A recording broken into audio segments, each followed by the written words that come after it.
Yay, we're there. I think we're there. I think we made it. Yeah, I just had a few technical issues, but welcome to Wallybois. And in previous video, or previous live stream we did, we made some thermometers and stuff like that. Well, it made me think, it did. What can we do with all these scraps of wood? Shall I just turn that off? And in there you go. Sorry about that. Well, yeah, in the previous video I made some thermometers and using relatively small pieces of wood.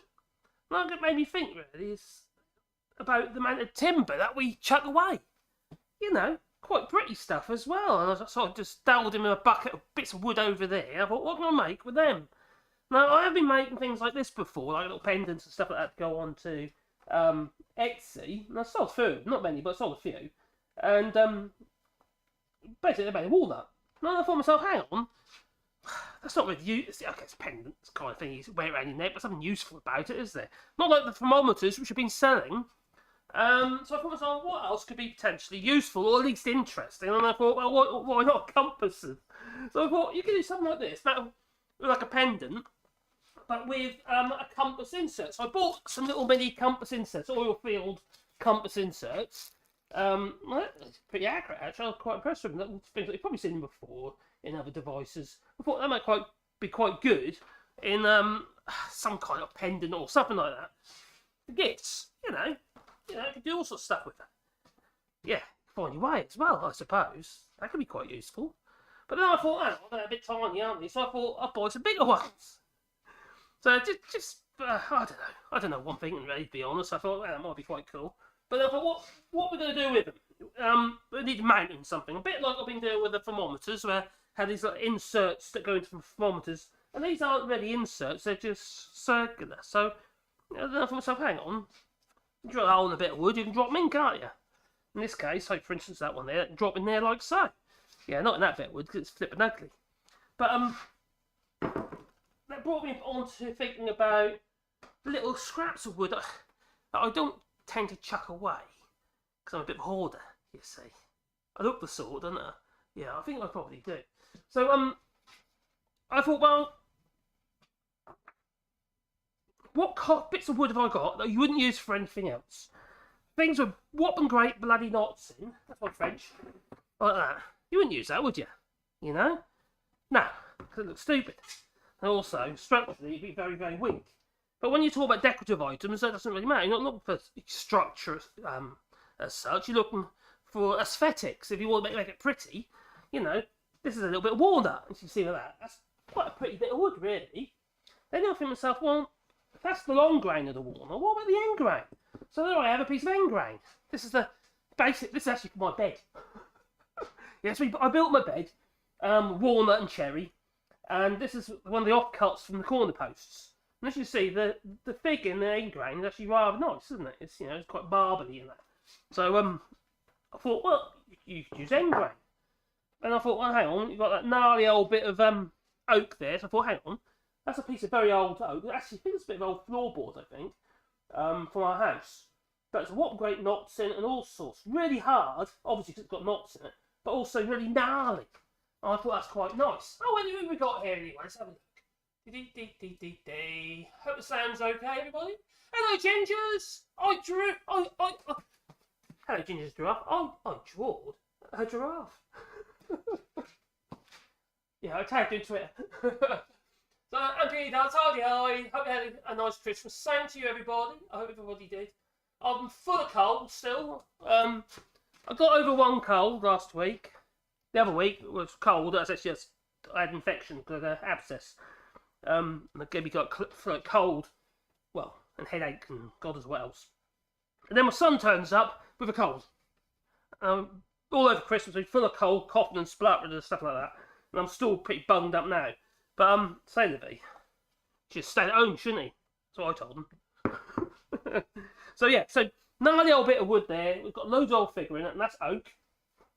Well, this weird looking thing here. Now this is actually a piece of walnut, but look at the figure in that. So I thought, oh, I could use that. Now this is actually from some platters I made for a customer in walnut. Just turned up on the old lathe over there.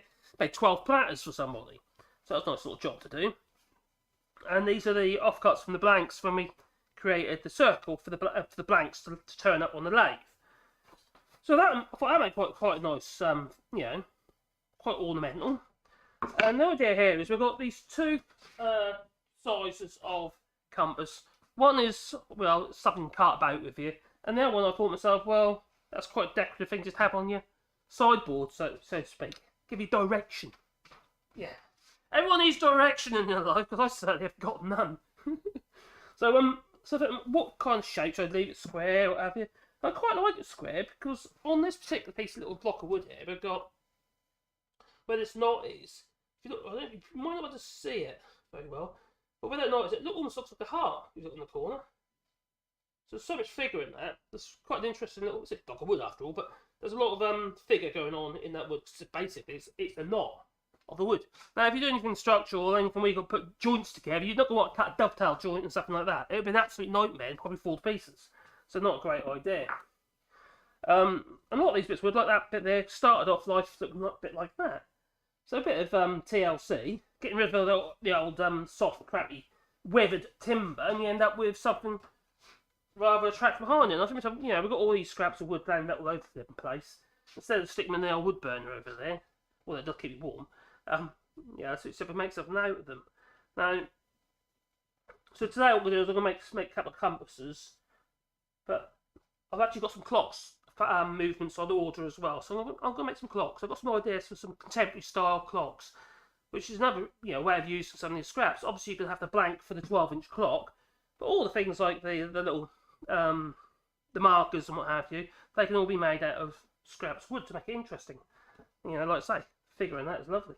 And then we've got this old crappy old piece of oak here, really, really dense piece of oak. This is probably quite close to the centre of the tree. Yes, it is. If you look at the rings on this end there, you can see it's quite close to the centre. So, hence you've got all these whole shapes and stuff in it. But there'll be parts on either side of that are usable for small projects. Now, same this old piece of oak board. This is actually a piece of Wayne edged piece of board, so it's been sitting on the rack for God knows how long. I've avoided using it for projects because of not. Yeah. On its own, it's not pretty. But if you look around it, wherever there's the knots, like you've got the grain all figured. Here, really, really figured grain. Here, really figured. So you can avoid, or make use of wood. You can make use of these pieces of wood that look like a putter. Most people's eyes like a lump of shit. Anyway, I hope the audio is okay. Has anyone seen my new mic stand? Oh, you can't see it. I'll have to show you my new mic stand. I've made it out of a clamp. It's quite clever, actually. All you've got to do is walk lower. Let's do that. There you go.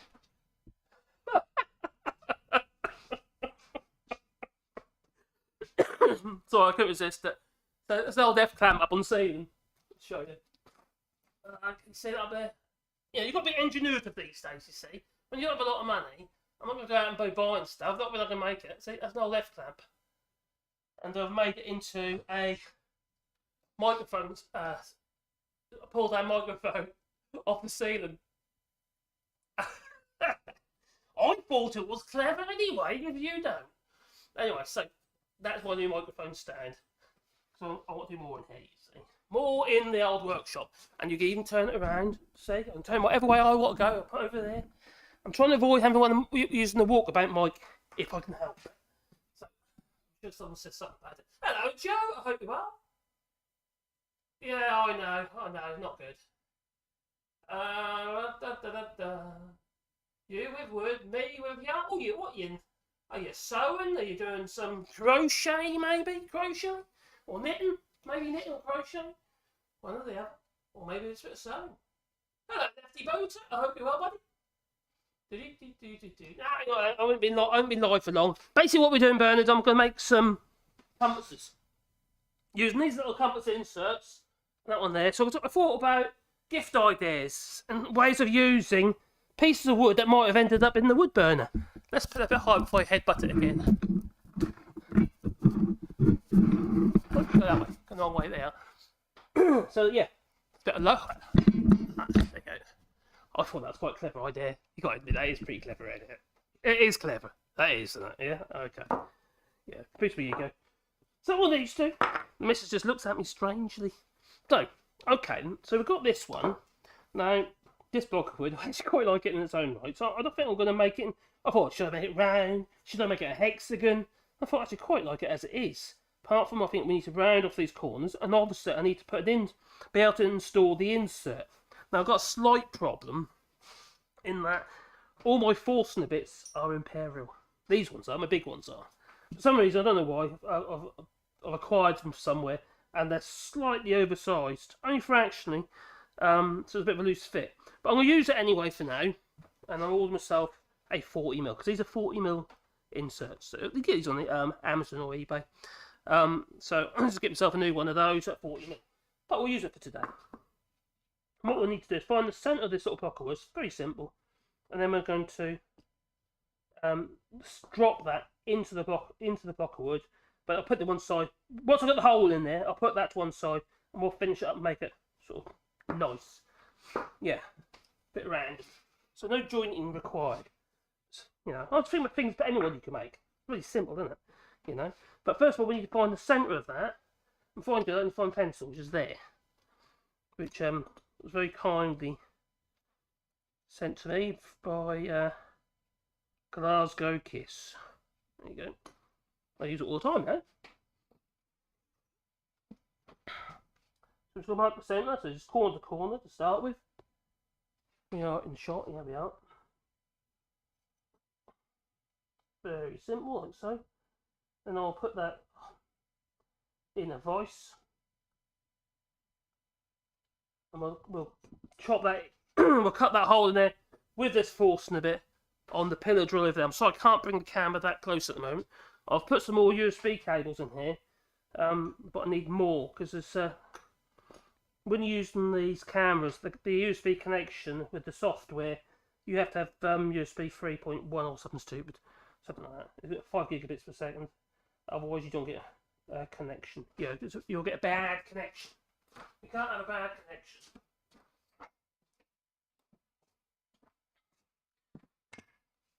Well, I was getting a bad connection, so I had to get more cables.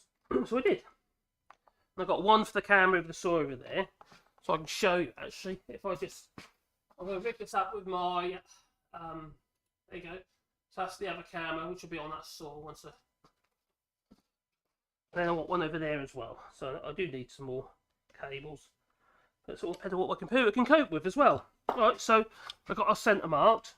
Now we're going to drill a hole with this into there. Now, being I'm only doing one off here at the moment, it's no production line. I'm not too worried about marking this, but I was saying that I could do quite easily.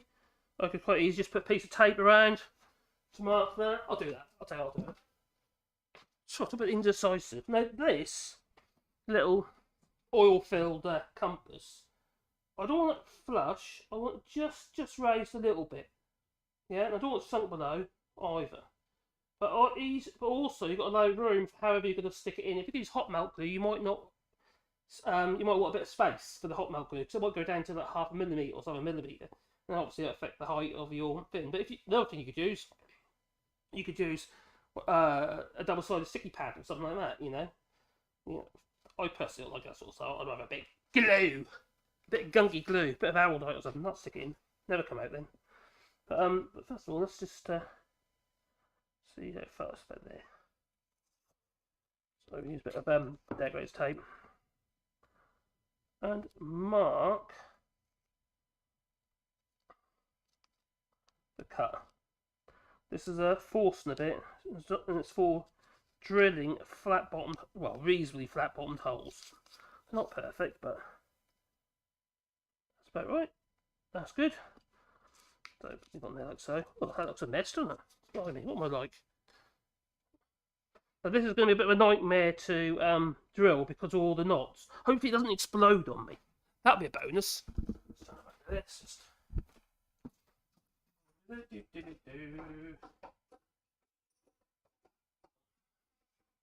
I need the camera on here, don't I, as well? Cameras everywhere. Right, so what we're going to do is we're going to drill that on there. Like I say, it's a fraction, about a millimetre too big, this big, so it's a shaft, so it's imperial. Really, I want to bang on 40, but I think it's not. But never mind, so did he. You don't forgot. So I can actually see the centre. So what we'll do is I'm going to use a bradawl. Just mark that with a bradawl, so make sure I get in the centre. The bit's quite large, you can't see your mark very well.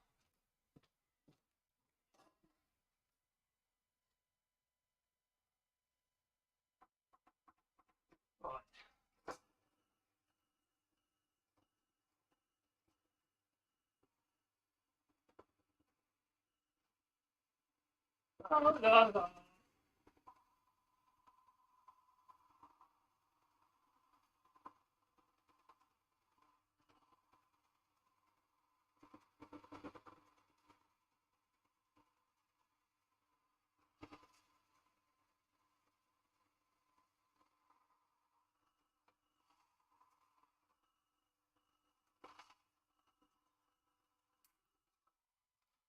So we're just going to have a look and see how far that drops in, see if I wrote that right on it.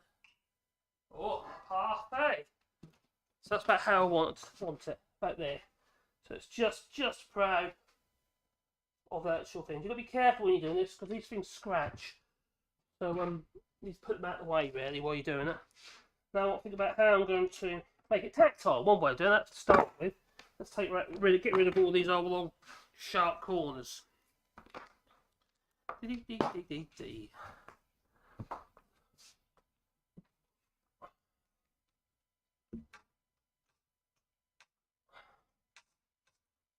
there. Microphone round again. So I'm going to do this by hand. Another video what we're going to do is we're going to make a router table. Probably for this little router or another one very similar. I can't use that in there like so.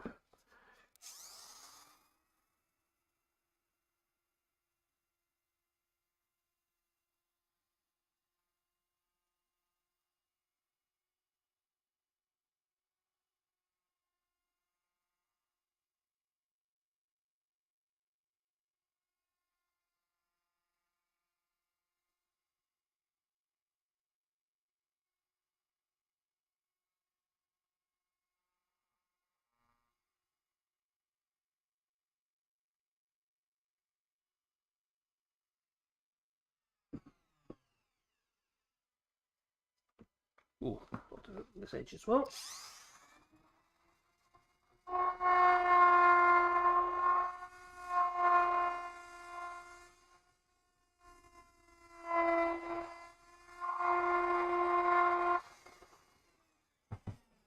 I've rounded off all these edges. Take the arrows off, basically made a bit of a radius, which will clean up some sandpaper at the moment. But the thing about it is that normally, if I have a piece of wood like this piece, yeah, I think to myself, I won't go all the way around like I did on this one.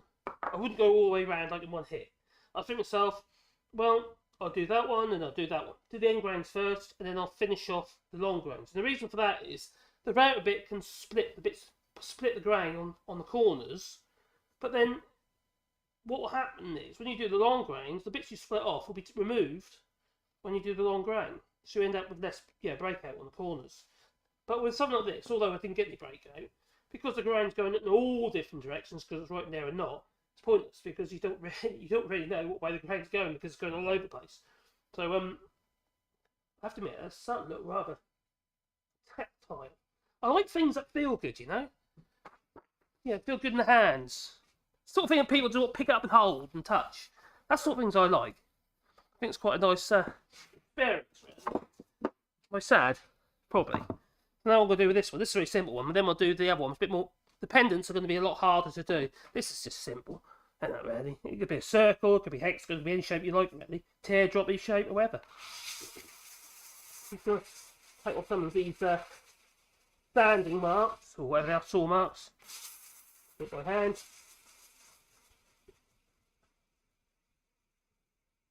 Before I mount the actual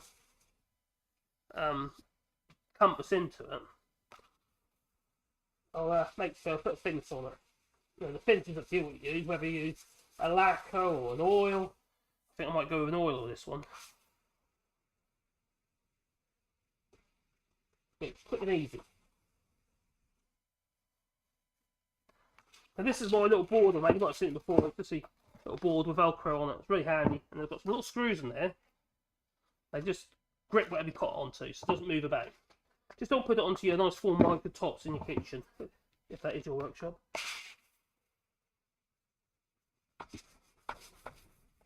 Okay, look, no scratches.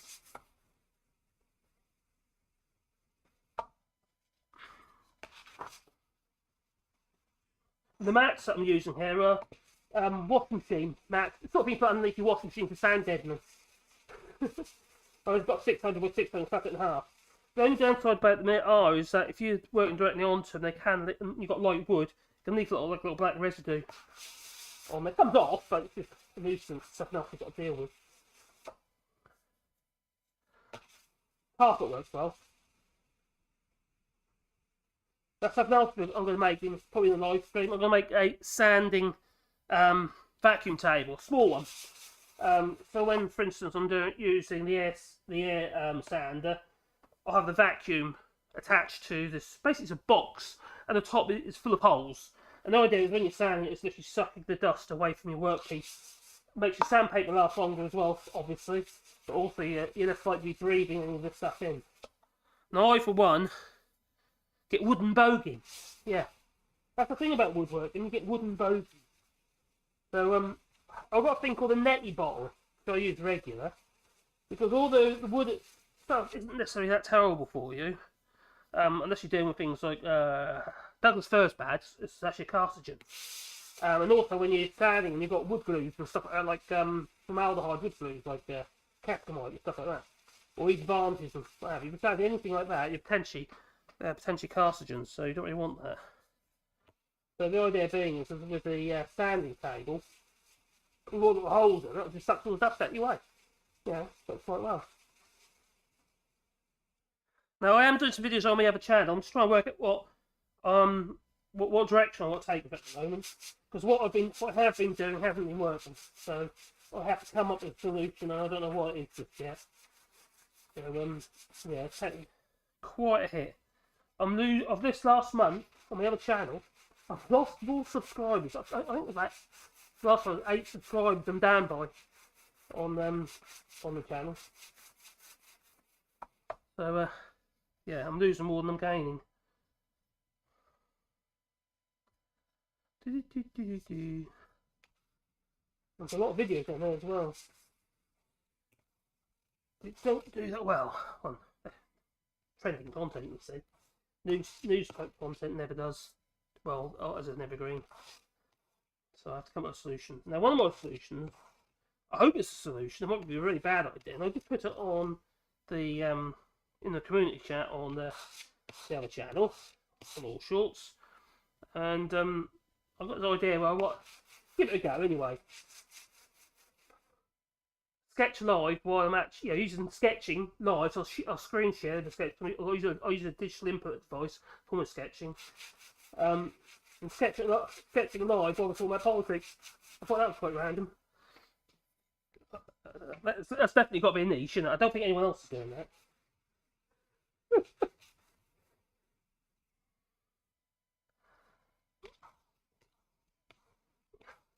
But that'll obviously I'll be down in the office. Oh, here goes my compressor. My compressor. Oh, there she belongs. Right, and then we move on to some finer paper in a minute. Well, it feels lovely. I'll have to do something on these corners because they're a bit sharp.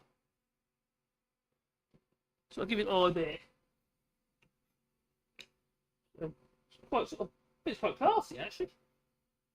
Now, if you imagine having like wood burned logo in the back or something like that, using my branding iron. That's what I use on the missus, actually, on my branding iron, and that on the back might have it. Just gives it a bit, I don't know, a bit of character, isn't it? I think what it could do with though is having something on there. Years ago, we used bays, sticky back bays on a bit old fashioned these days, isn't it? Maybe some little circular rubbery grips or something on there so it doesn't slide about so much. And protects, obviously, what if you put it on, protects that as well. But I think that's looking quite nice. So I need a bit of TLC. See how quick was that to make? You can make them 10 a penny, couldn't you? And you can sell them on Etsy. They probably will. Oh my god, Etsy. That thing's a flippin' nightmare. It's not so bad when you're making stuff. You've got very little material costs. Like you're making something out of offcuts and that, you've very little material costs. That's not too bad. But with our t-shirts, because we use a print-on-demand company for the t-shirts, the problem with that, now I'm going to have to do that, I might put a bit of super glue in that corner, that grain's a bit open there. Move that. Yeah, and the problem with that is, how it works, you see, with print-on-demand, I upload my design, I decide what design, what item I want to be on, whether it be a t-shirt, a hoodie, or whatever it might be, or kids' clothing. And with that in mind, what happens is, the company we use, they basically take money out of our account. When an order comes through, it automatically goes through to the printing company. The printing company takes the money from our account, but the Etsy, whatever, they take the money on our behalf for everything, for the whole order. So the problem with that is, you get hit on taxes on your turnover. You know, here in France it is, because of the type of taxation system we're on. And plus it causes complications regarding VAT, because I don't hold no stock, and I don't earn enough to charge VAT. So technically speaking, here in France, I shouldn't have to pay VAT. But it's a bit of a nightmare. You're still paying VAT on the items you have to buy, and the profit margins are rather small on those items, as you know, if it's been done as a business, not just the merchandise. It's difficult. You kind of wonder why you're doing it sometimes. So where it's better for us, instead of using like Printful for the actual printing of the t-shirts, it's better when we use Teespring, because that works differently. See, Teespring doesn't need an external shop like Etsy or your website or anything like that. No, you can with Printful, with Teespring, which is another printing company, print-on-demand company. They basically have their own shop, so they take the money.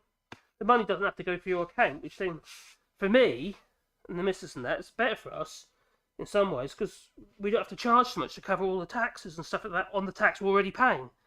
If it makes any sense. You're paying tax on turnover. So if your goods are costing, say, 80% of your turnover, you're paying tax on that already. It's just make it very, it's not a very good business model. Not at all. Got no problem paying tax on, I don't want to pay tax on tax. But, yeah. And usually in a business, you generally claim back your expenditure. You don't have to, you don't pay tax on your expenditure.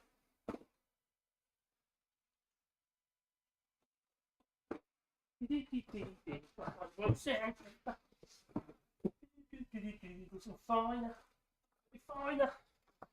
Be cool. 150. Be cool. That's 320. We denigrate. So yeah. Anyway, that's my problem. But we have learned a lot by doing it. Different companies work. And we're currently, with the t-shirts, we're trying to get onto Amazon merch at the moment. So it's quite difficult getting on there. They're quite fussy. Yeah, not fussy as in, you know, the artwork. Fussy with, are you adding anything to Amazon, or are you just the same as everybody else? So.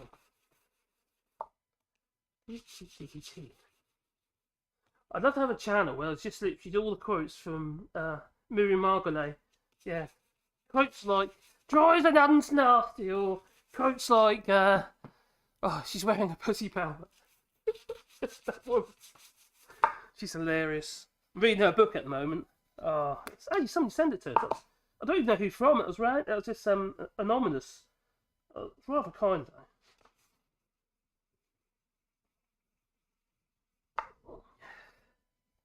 So I can't run the router in it. It's not deep enough to run the router in because of the bearing on the bottom. It actually isn't going to make contact. You've got to bear that in mind. Say bearing in mind. So what I'm going to do is I'm going to curve it around a little bit and just take the arrows off. Because I don't want it to be sharp.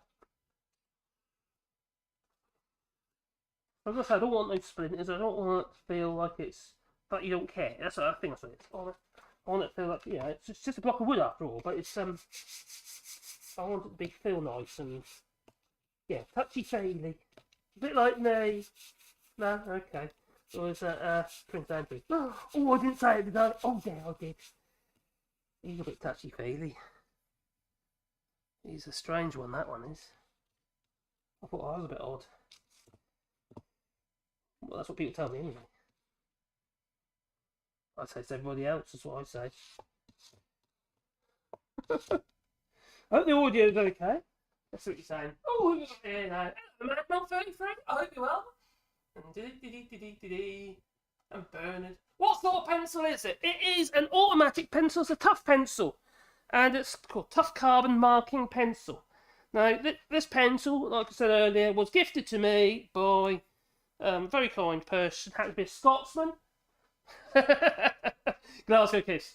And yeah, randomly sent through the post with some nice leads as well. And I use all set leads actually. I got some slightly different colour ones as well. I use, but they're I use it all a while now. It's just the amount of leads I break in a pencil. You drop your pencil, you break all the leads down. You know, the carbon down inside the pencil, don't you? And it's render it, well, sort of useless really. There's something sharp and the lead falls out. But that thing's brilliant. I say I use it all the time. It's amazing me how kind people are though.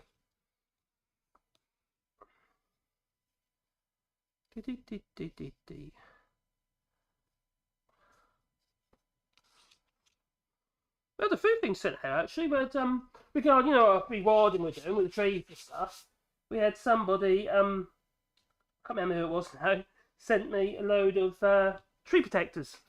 And they went to a lot of trouble to get them to us. They managed to drop off with a friend in Paris and got them to post them to us.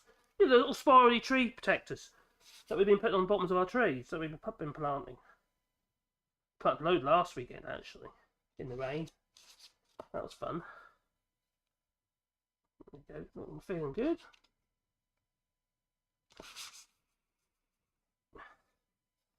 Oh, and this morning I made another bird feeder.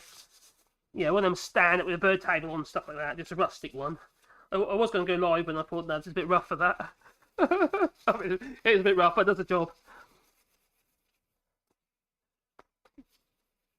Basically, an old branch, and I made a leg stand for it, and then stuck those more branches and stuff with it. You know, it turned out right actually, surprisingly.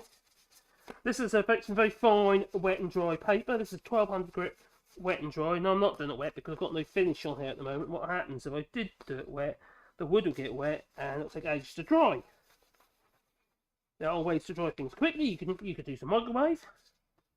Heat your wood up because you can do small pieces. And also the other thing is, I mentioned it in my last live stream. If you ever get any wood and it looks like it's got little holes in it, and you're worried about woodworms, so there's a few holes in that one.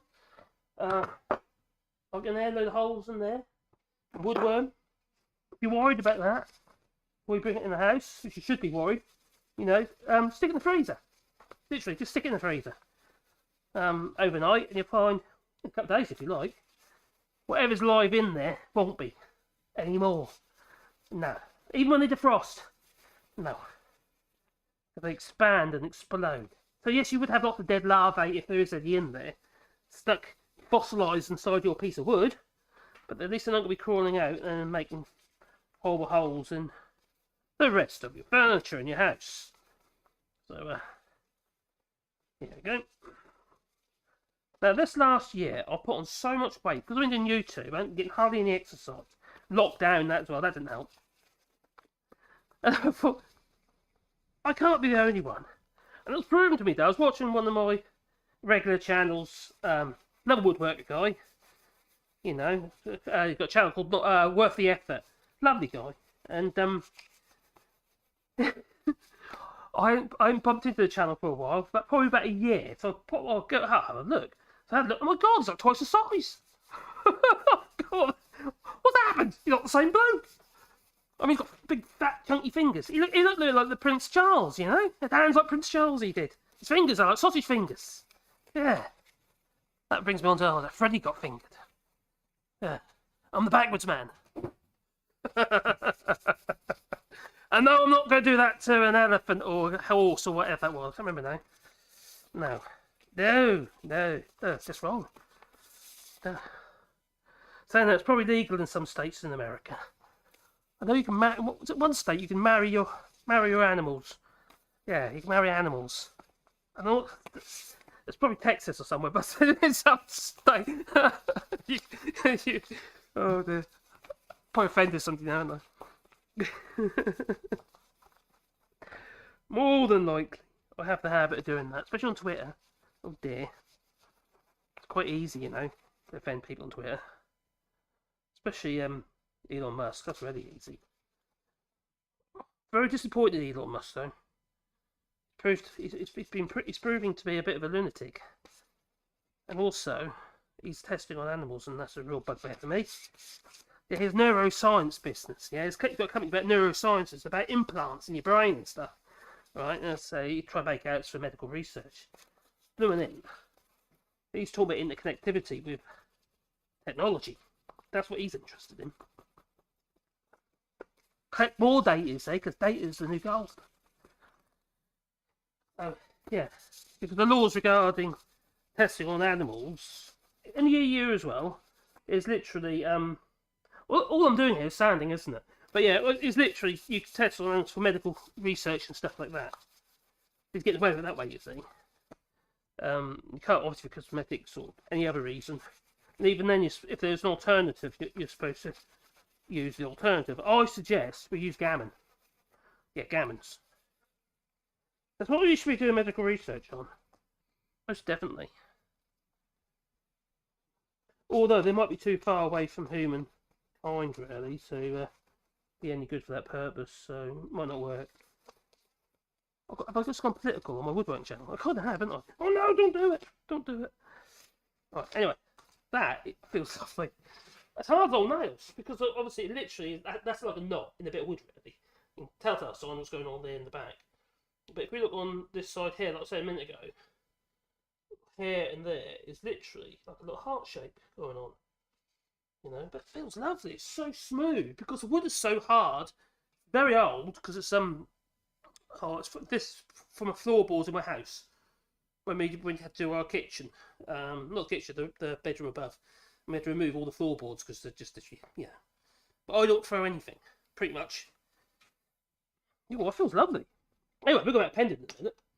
Yeah, using a bit of walnut. Probably a slice of this. So we'll do it. Use a saw and what have you as well, so we can get a slice of it. And you can still, hey, imagine how that's going to turn out. The colour of that, the figure. This is walnut, but that's actually end grain.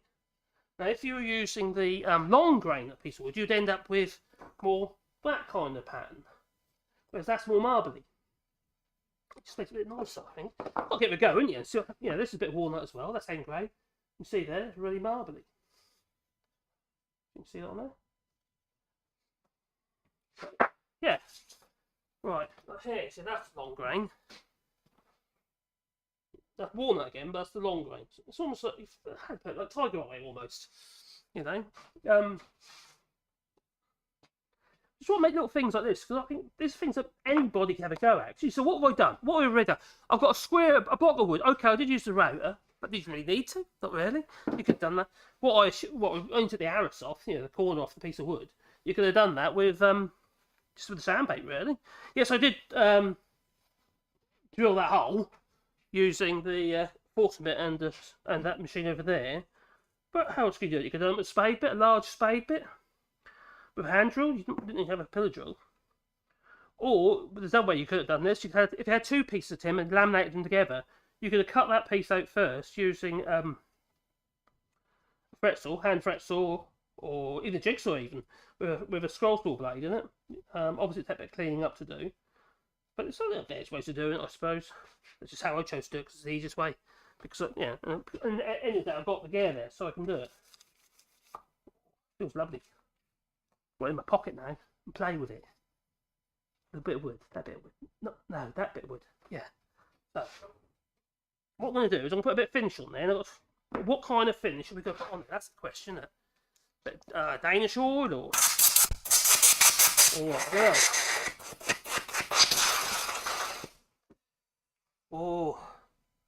I just put a bit of that oil on it. So a bit of linseed oil. Just God, it feels so nice. Oh, I've got so excited. I've got some boiled linseed oil here. This is chemically boiled. It's not boiled. Although I do actually boil my linseed oil. I don't use chemicals generally. But we're gonna. I'm gonna put a bit of this on there first. And let that soak in.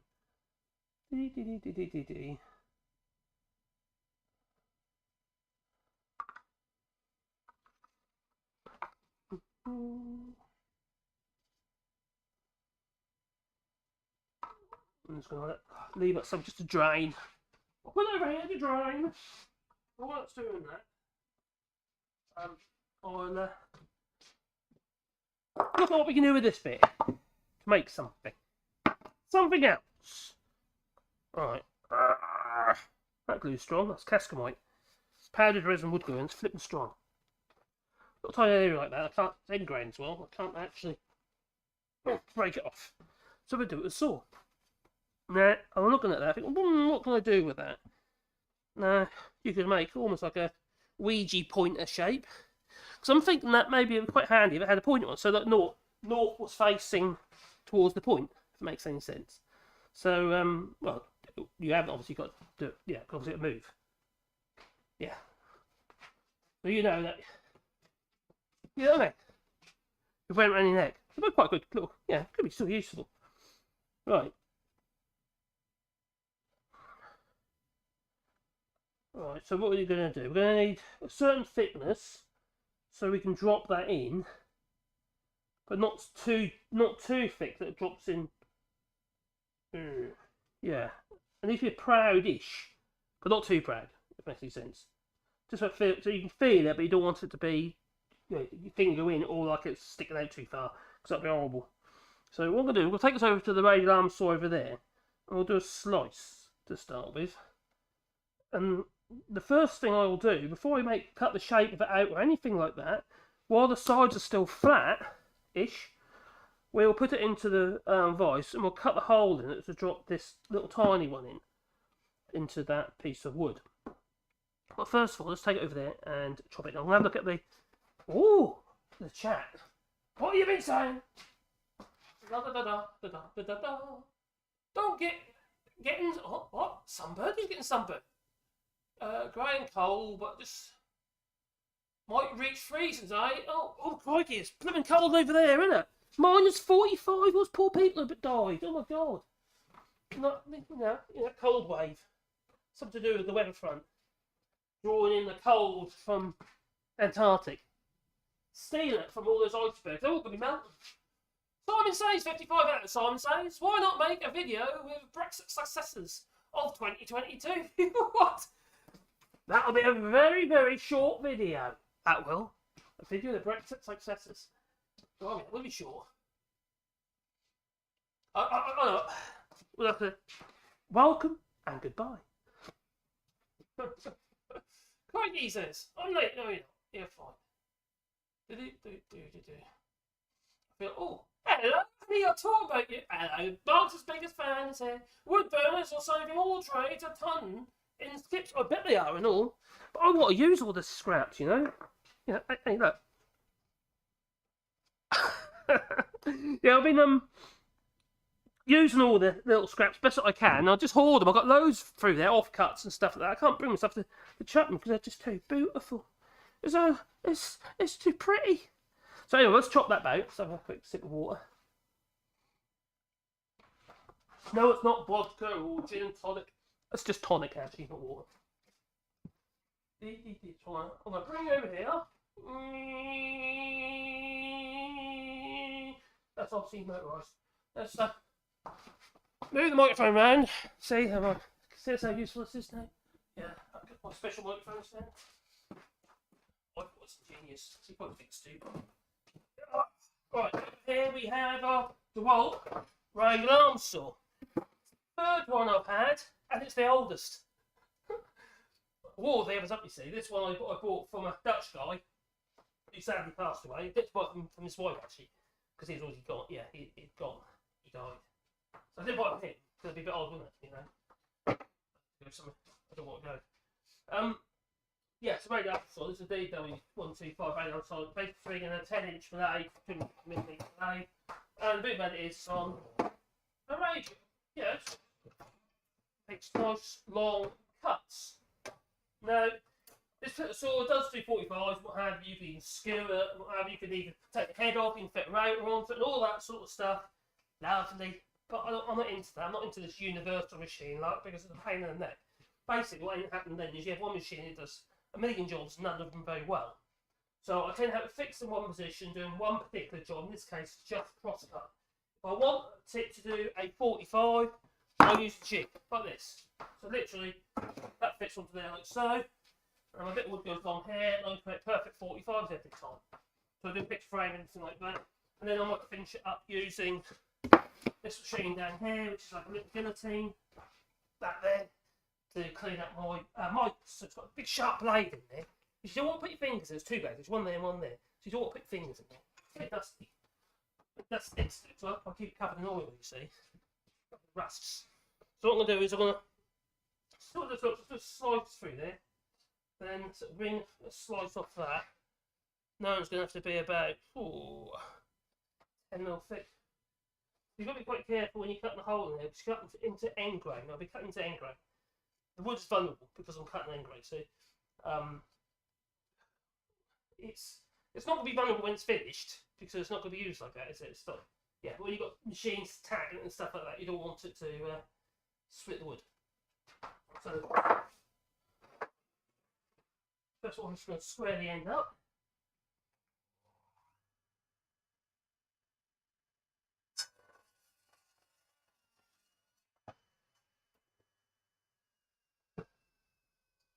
Now, if I was using this machine, I've got a wide board, it's a bit 80 inches on it. Probably not quite like 60 inches actually, because I've put my solid cutters in. If I was using that for a wide board, right about that sort of 12-inch board, I often start here and push into it. The reason for that is the blades travel in that direction, that pulls the bit of timber into the fence. The problem is when you've got a wide board, it can grab the side of the blade and just pull it through. And because the blade's travelling that way, effectively what can happen is that's something before that. Yeah, it becomes a drive wheel to pull the sword towards your fingers. So never ever put your hands in front of the direct, or in anywhere, even when you're using table saw, that happens for over there. You never put your fingers or anything in line with the blade. Even when I'm cutting wood, I always stand to one side of the blade, because anything that flies off the blade is less likely to get you in the face. Yeah. Been there, done that, it hurts. Don't do it. So, ideally, I should really mark that and sort of give myself an idea how thick I want it to be. Oh, 10mm loads. 10mm? Yeah, 10mm thick. Because it's going to be a pendant, maybe 12. Let's go 12. Yeah, let me sand, and we can always make it thinner, but you can't make it thicker. And that's me, of course. So I'm just going to mark that with my wonderful pencil, like so. And I'm going to cut a slice off that. I'm not going to cut those at now, because I'll see it where it pans out using in grain. But I want to make use of that lovely figure in that wood. Yeah, it is rather nice. Cut slice that off, and in this case, because I need a narrow piece of wood, I can use the saw towards me, and it isn't a problem. Yeah. If it's wider than the width of the blade, your board, where it can act as a drive wheel. These saws are really good, but they do scare some people. And not a word of a lie, some of the tricks they show you in the old manuals for these, oh my god, never do it. It's madness. They have it in one case where the blade is flat, horizontal, no guard. So you've got this horizontal blade spinning around like that, right, on this. And the idea is, I'll get this right in my head now. Yeah, you can bring it across like so, and you've got the piece of it sliding across the blooming blade. That way round. Don't do it. The other thing is you can spin this around that way and you can rip with it. So you're running from one side. But if you do it from the wrong direction, it just grabs the bit without your hands and throws it at the other side into the machine. No. No. Cross cut, maybe 45 degrees, but leave it at that. For that, they're brilliant. I love it. Because the big about it is a height adjustment. If you want to cut like tongues, let's say for instance, you want to cut a tenon, so you want to remove that material there, off that piece of wood there. Yeah, You want to leave all that. You can do that with this saw, literally by not cutting as deep. You can do it on a table saw as well, actually, to be fair. So you can easily remove it just by bringing it up a little bit so it doesn't cut all the way through. So for that sort of job, plus I've got we call a dado cut that goes, I don't really use it anymore, but I do have a dado cut that goes in there, which is basically a stack of blades against each other, which is small blades, but I'll show you actually.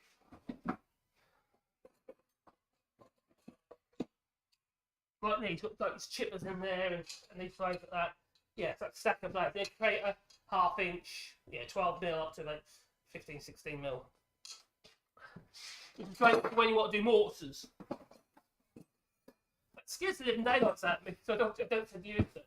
It's usually an old spindle moulder for that, doing tenons, so I've just sold that. It's got no good to be honest. And I've hardly ever used it. So I was using it a lot when I was doing windows, but I'm not doing windows at the moment. I don't intend to either. So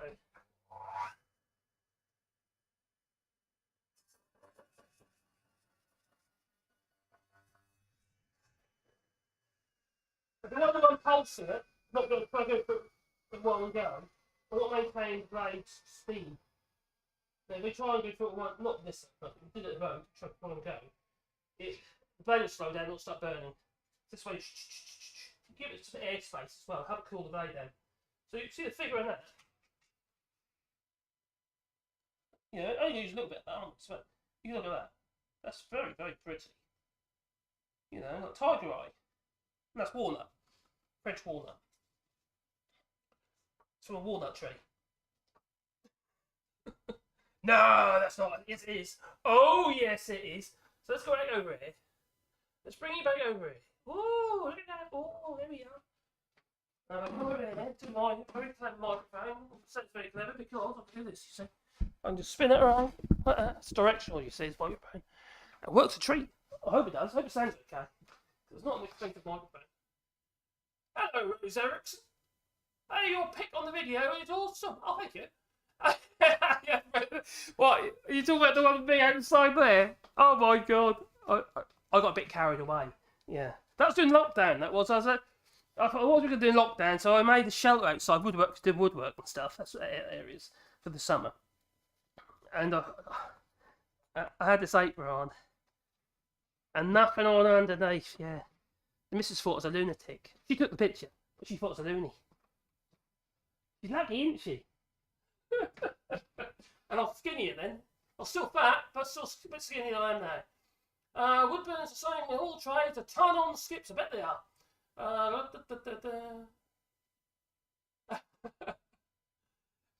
That calendar with that on it. Oh my god. You could do a whole series of them, couldn't you? That's actually got 12 of them. That would be good. I could have done that. It's a bit late now. Maybe that's an idea for next year. I could do a Wallybois calendar. That would be funny. Right. Oh dear. So I'm going to make this into a pendant. You could just make it square or shape. I'm not quite certain at the moment. I'm going to chop a bit off the end there. But I'm not going to do anything yet, as in its shape. Because I want to make sure there's enough material there for me to grab hold of so I can actually drill the hole or the insert to put the little compass into. So we're going to drag it into this drill vise, like so.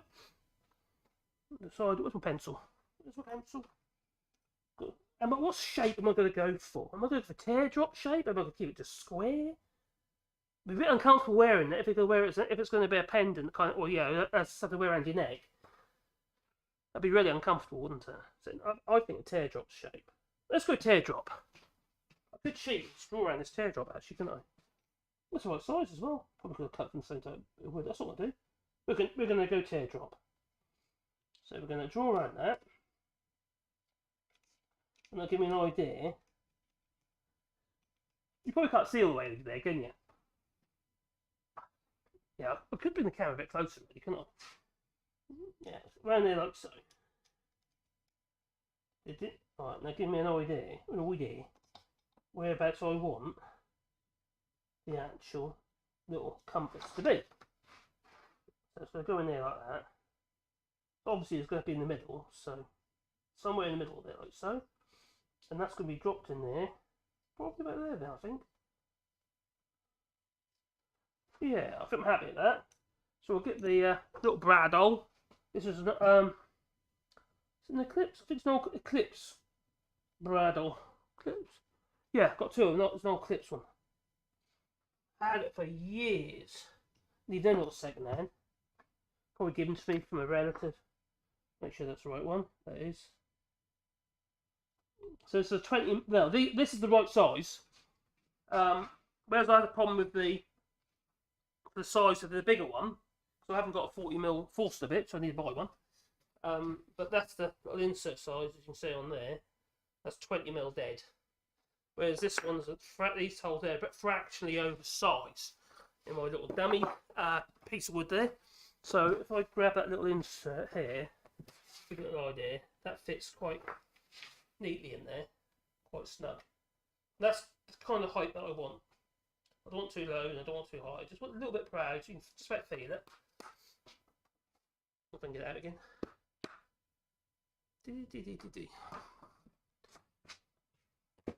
And this sort of things you could sell. Let's say you could sell them on Etsy quite easily. I think because it'd be very quick to make.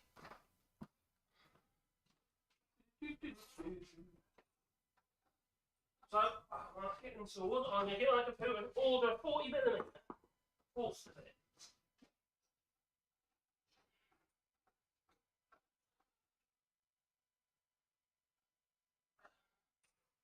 So I hope the audio is okay. I keep moving about. I'm behind the microphone at the moment. But, I think it's quite good though. When I was watching the replay on the other video, it seemed quite good for this job.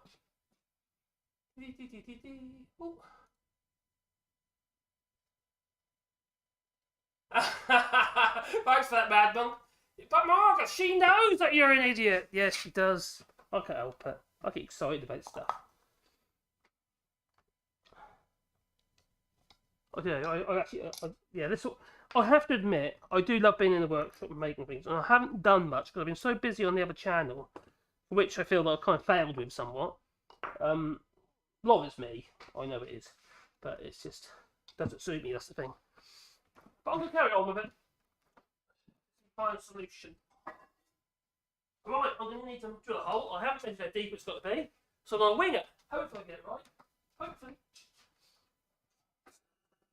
Let me cut the shape out. Round again, there you go. Go and cut the shape out.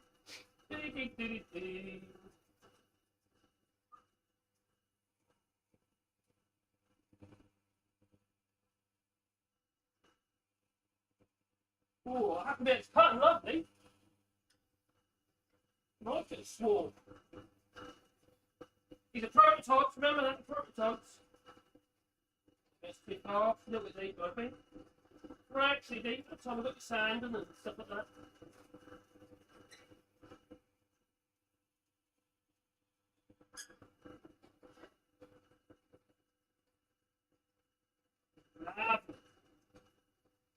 Maybe a little bit.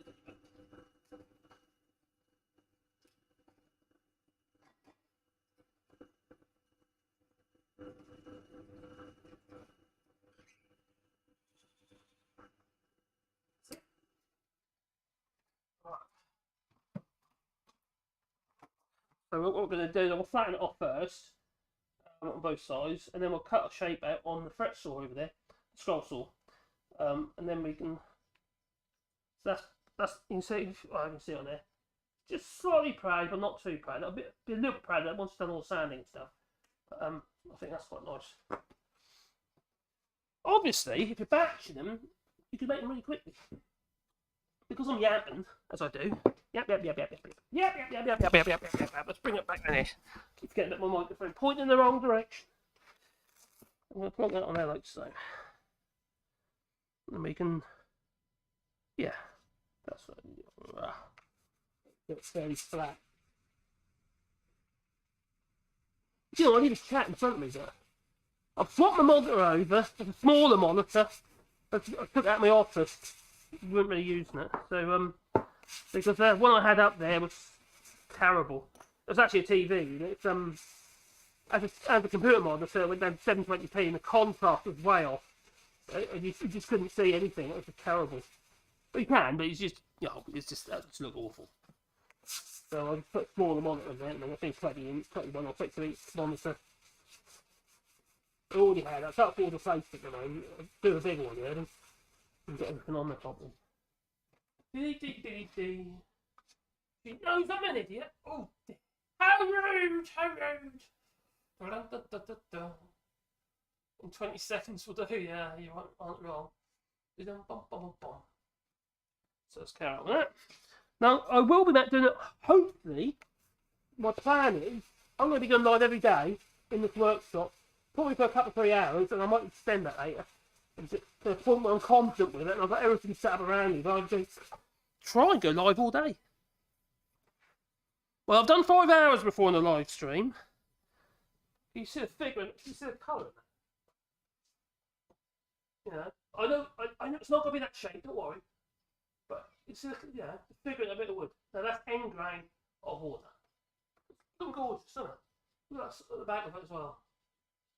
You know? You could use a bit of old mahogany or something like that from an old windowsill, from an old double glazed window that's been ripped out somewhere. Use that. But if it's mahogany, it's actually quite a bland timber. It hasn't got any figure in it. It's not very pretty.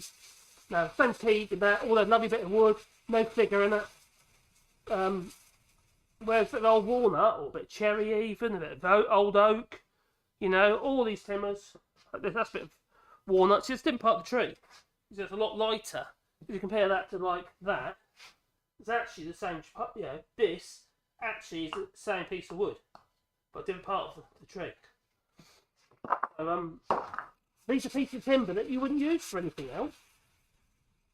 So if you are that way inclined, or you know somebody who does stuff with wood, maybe they make, I don't know, constructional timber, woodworking such as windows or doors and stuff like that. They too will get, you know, all these offcuts I've got are from jobs that I've done for people. I can't use it in the job itself because it's just, you can't use wood like that. You can't use wood with knots like that in somebody's door, can you? It'll be awful. And also, structure will be terrible, and also, it'll just move like all over the place. But where's that going to move to? It's going to move anywhere, is it? It's not joined onto anything regarding little items like this. There's no problem in it at all. Oh, I'll be glad to get rid of this cold. Right, I just realised I sanded away my marking. Well, that wood is lovely. So we're going to use the same shape as this one, because it's like a Ouija board pointer. I've got a compass. It makes sense, doesn't it? So this one here, well, just what I'm drawing around, is actually a star. Hence the lost star. I wonder what it refers to. Oh, I wonder. Well, I think that lost star is permanently lost now. The idea of any rejoining, I think that's for the birds, sadly. Wish it wasn't. I really do. I'm not too optimistic. There you go. Alright, so I've got my marks, so I'm going to cut them down here. On this machine, which is my scroll saw. You might have seen it before. Oh, look at that, it's a scroll saw. It's a scroll saw, everybody! So I'm going to bring that microphone around a little bit. I can't bring the microphone any closer, but you might be relieved because you're going to hear the scroll saw instead. So, all the shape of this is going to be, well, literally it's going to have to be done with the sanding and, oh, I just realised something. Oh, now you made booby. We'll correct that on sanding. I'll put my mark on. You can see on this side, you can see where that bit of wood glued on. I don't want to be going where the glue is. So I'm going to make sure when I do the sand, I'll sand that out of the way so we don't end up with a nasty bit of old, well, glue. And it's castor white glue, which is white. Then a white line. Don't want that. Oh no, it's not working! Oh no! Oh, turn on. That's a good idea. That'll work. Now this is my scroll saw. Now it's an old seedy scroll saw from the 70s or 80s. It's quite old. I put another motor on it because it's an American machine, and it's probably made in China. It says it's not seedy. It says I can say it's probably made in China more than likely, but anyway.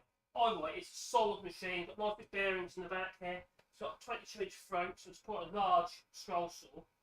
The blade changes a bit awkward with the really good modern clamp in there, really, but I have to keep changing the jaw on it. But on the whole, Yeah, that's just a magnetic light. The original, because you get this little thing here, pumps a bit of air to blow the dust away from your lights, so you can see what you're doing. The original one would have been mounted, where was it again? There somewhere, I think it was. And it was like a squishy thing. Like a pump, lower. It's on the bottom. I was around it somewhere anyway, there's a little on back. And it's just squish it. So you get like bloody air away, but it takes power away from the actual crackers on. So what does I fit a little fish tank pump air? You know, a little blah blah blah blah type pump that blows air. So there's at the moment a little tiny little jet of air out there. Just enough to blow the dust out of the way. When I'm doing a cut. So yeah, fish tank blow. Yeah, air pump. So fish can breathe. Oh, look at that. Oh yeah. Oh, so exciting.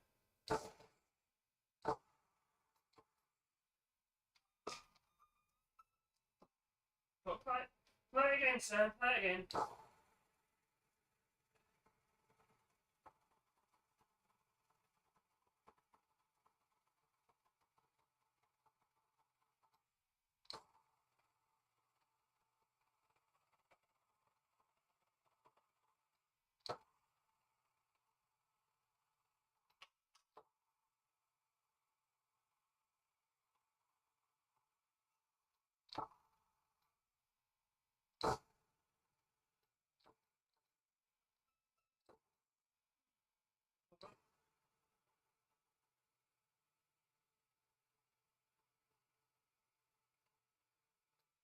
Control got a foot switch down below, which controls your fit. It didn't come with that. It's also got variable speed on here as well, which it didn't come with.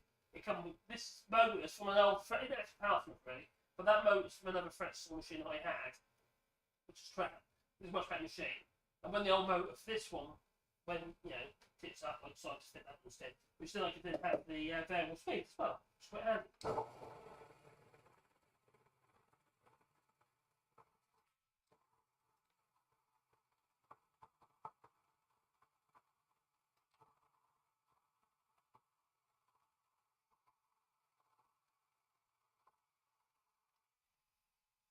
Sort of a teardrop shape. So we turn it off. The noise. Back we go. A bit of TLC, a bit of tender loving care. Yeah, I'm gonna grab my stool and I'll sit down on the job to this. Da da da da da. How are we doing for spot? Are we okay there? I think so. Then bring it a bit closer. You know what would be quite handy if the microphones on these cameras are any good, but they're not. Crap. Hopefully that one is doing okay. I can bring my fancy microphone down on the bracket. It works really well. Like I say, it was literally an old F clamp. So it's like one of these, like that. I made it out of one of those, but a much bigger one. That was the end had broken off and stuff like that, and it was a bit rusty. So I decided to clean it up and make it into. If you know how it works, if you speak like that, literally it stays put. So the microphone basically is attached to the handle on this little extension here, and yeah, it just allows you to move it up and down like that. It works, as you can see. If I move it up, do that. Move it up and down. It's a bit Heath Robinson, but I don't care as long as it works. I think it's ingenious, isn't it? Yes, it's ingenious. Ah, yeah. God, my sinuses feel horrible. I'm cold, right? Terrible. Now, regarding doing the live streams in here, I said I'll try to do it all day long, but I do appreciate that some people in the United States, they might be still in bed in the mornings in France, but not in in the United States, whatever time zone you might be in. So I definitely will be doing afternoons, probably sort of mid to late afternoon. Not done today. That's my main concern. But I want to see if I can do food all day as well. It's possible. I've got a few project ideas that are not going to be done just like that, unless I do it over stage over different streams. But I'd like to, ideally, I'd just like to be able to get them done in one stream. You know, I'd like to make some benches and stuff like that. So that's what I want to do. Oh, sort of medieval type benches, you know, like Milton style construction. Very simple. Basically, think of like 4 logs tapered into legs, attached to another big log, made into a seat. That sort of thing, but made all tactile and nice. That's kind of the idea. Things that anybody could say, okay, I can make that. Because you can work with green wood, you see, as well. You see, provided you can split the log, you're capable of splitting the log, you can actually make quite a nice bench. For the garden. Or even like a boot stool, boot stool, for your boot room. Obviously, you've got a boot room, like Jacob Rees-Mogg, you must have a boot room. You can't be the only one with a boot room. No? So we're getting our shape together. You can see the sort of shape there, sort of like pendant, but it's almost like a Ouija board pointer, isn't it? Yes, no. Yes, no. Yes, no. 52%, 48. Oh dear. A bit like that.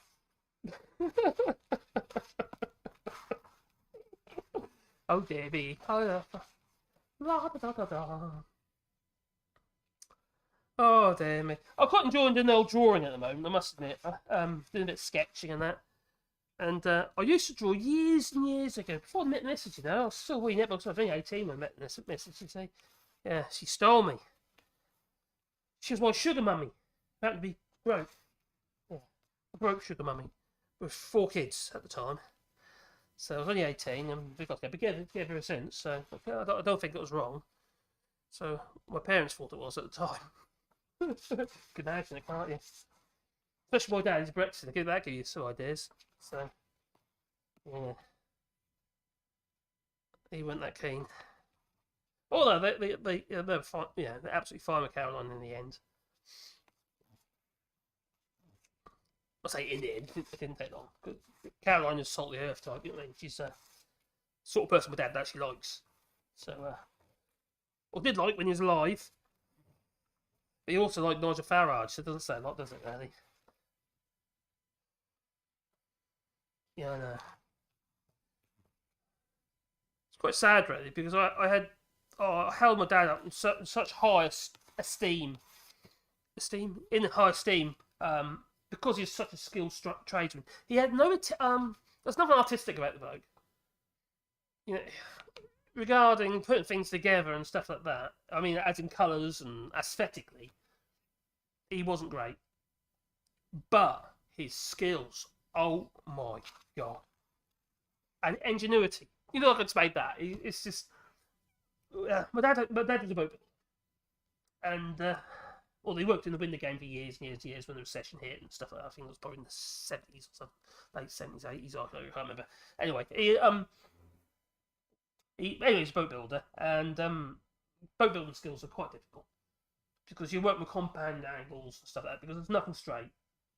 The first thing you do, if it's a fiberglass boat, for instance, the boat hull will come in. You've got to level the boat up to the water line. So you've got to work out where that is. If you don't get that right, nothing in the boat will be right. Nothing.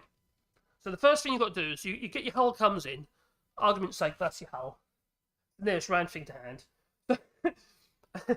And so you've got to make sure from bow to stern, the front and the back, it's perfectly level.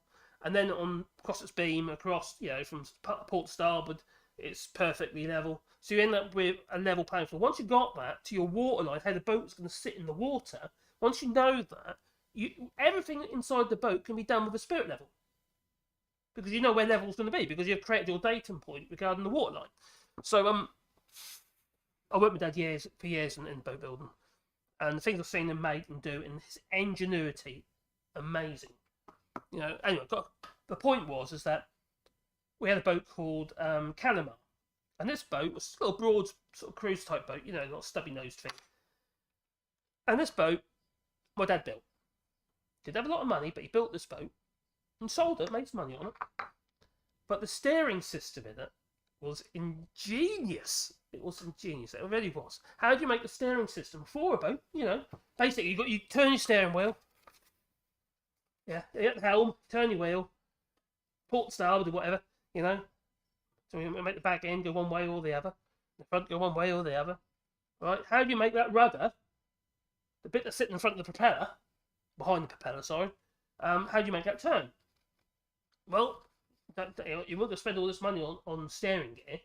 At the time, you still get more scare and stuff, which is like a big cable. or you'd have chains, or you could have all sorts of different systems. But my dad had decided he was going to make one, and he made it out of basically bits of push bike. Yeah, complete steering system out of push bike chain, the crank. You know, the crank you put your feet on, pedal over. That stuck on top of the steering gear, or the the tube, the rudder tube. Yeah, the stern post, sorry, for the actual rudder, and that was his arm, his lever arm on top of the rudder, and then from that you'd have bits of chain and pulleys and stuff like that leading to your helm, and it worked faultlessly. The only problem he did have to have with it is that he had to constantly be lubricating it and greasing it up because it seized. Oh, there's my light. Oh, it's started already.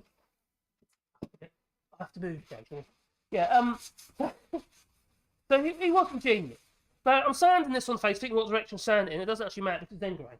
So I'm sanding whatever way I like. It doesn't make any of them a difference. So, it's feeling lovely, that. I've got 5. Now, this one here just got a simple round on there, which could be done with the router. But I'm feeling that it should really have a bit of a taper on it as well. Can't go if I do put tape, the taper can't come over the hole. So that might not work. Yeah, that might not work. I can taper the back. No, yeah, we could taper the back, a bit of shape in the back. God, it's all got by my hand, isn't it? Unless we go over to the sander over there in a minute and do some of the bulk sanding on that. But I think the face of it, I think we just get away with just rounding that over. But the back, I want it to be, at the moment, it's a bit square, a bit right angles here, you see. It's not very, I want touchy-feely, you see. Ooh, yeah. Ooh, excited, eh? There's more drink. I'm getting more throat. It's getting cold. How's this doing over here? Oh, that's getting there. So see, it's all soaked in and drained off. So I didn't wipe it away. I just allowed it to do its thing. Because remember what you got here. Yes, it's a knot, high resin content in that knot. But also you got to remember there's a lot of end grain. And where there's end grain, all that finish will soak into the end grain and create even nicer sheen than you would do otherwise. Let's grab a sort of rag here to see what it's like. Remember, there's no wax or anything on there yet. It's just the oil. God, it feels lovely. Oh, I might have to make a wooden booby. Oh, no, don't say things like that, Mark. Oh, what are you thinking? Oh my God. Oh dear. People are clicking off now a bit. Oh dear, they are. So there I'll be. Oh, okay. And trigger finger, my hands are seized now. It's carpal tunnel syndrome for you. Oh, I feel all horsey. Yeah, so I don't know if you see that. I don't know whether you see the sheen on there, or that's just oil. It ain't dry yet. Just want to see the sheen. So it's obviously not dry because it's well, cause it's not dry. Just plain simple. The oil does have to harden, but it's soaked into all the end grain. And this feels so dense. It feels almost like ebony. It's that dense because it's a knot. It's basically a resinous knot. Unlike a piece of wood like that, even that's quite resinous because it's quite knotty, but more open grain like this piece of cherry here. You put oil on that, it's isn't going to be that great. You need to seal the grain first. But this feels lovely. Oh, I do like it. Oh, there. No, this is like, it's like wood porn. Yeah. Oh, leave it alone.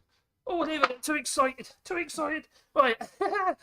So I'm going to run the router around that first, and then we're going to go over there and we're going to shape the back of that a little bit to try and make the back a little bit more tactile without going into the recess for the little compass.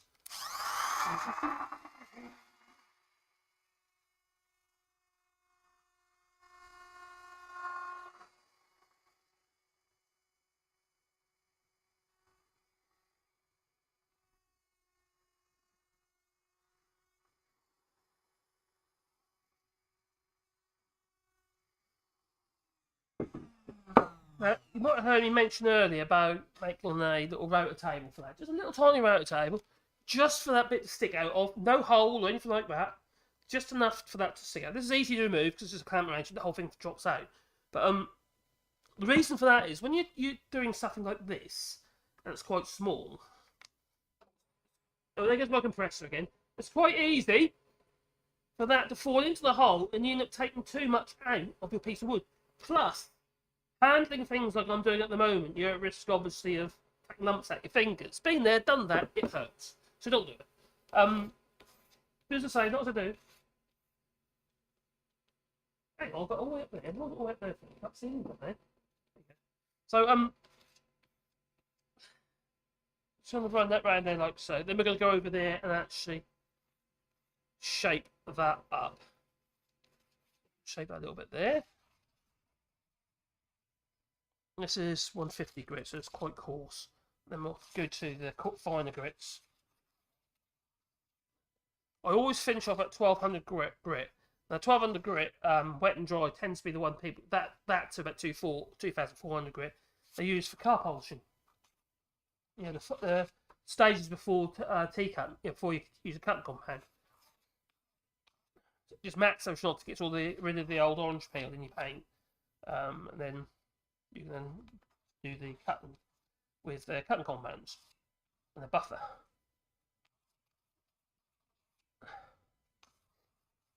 Oh, I'm full of cold. I want to do some videos on the other channel, but I just couldn't do them. I couldn't talk without coughing, which is obviously ridiculous. You just can't do it. I felt so rotten. I was supposed to go around my granddaughters and my daughter-in-law's, granddaughters, and son-in-laws, all the same place, for Christmas morning, and I didn't go. I dropped Mrs. off. There's no way I'd be any good. And also, I'm not keen on spreading germs. I think that's irresponsible. Well, I didn't seem to bother the missus. Although she was okay. My son wasn't, who went. Some people don't care. I don't get it.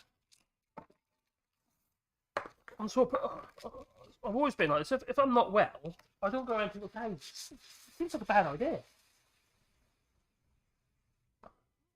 I've voiced my opinion, but there you go. Not everybody listens.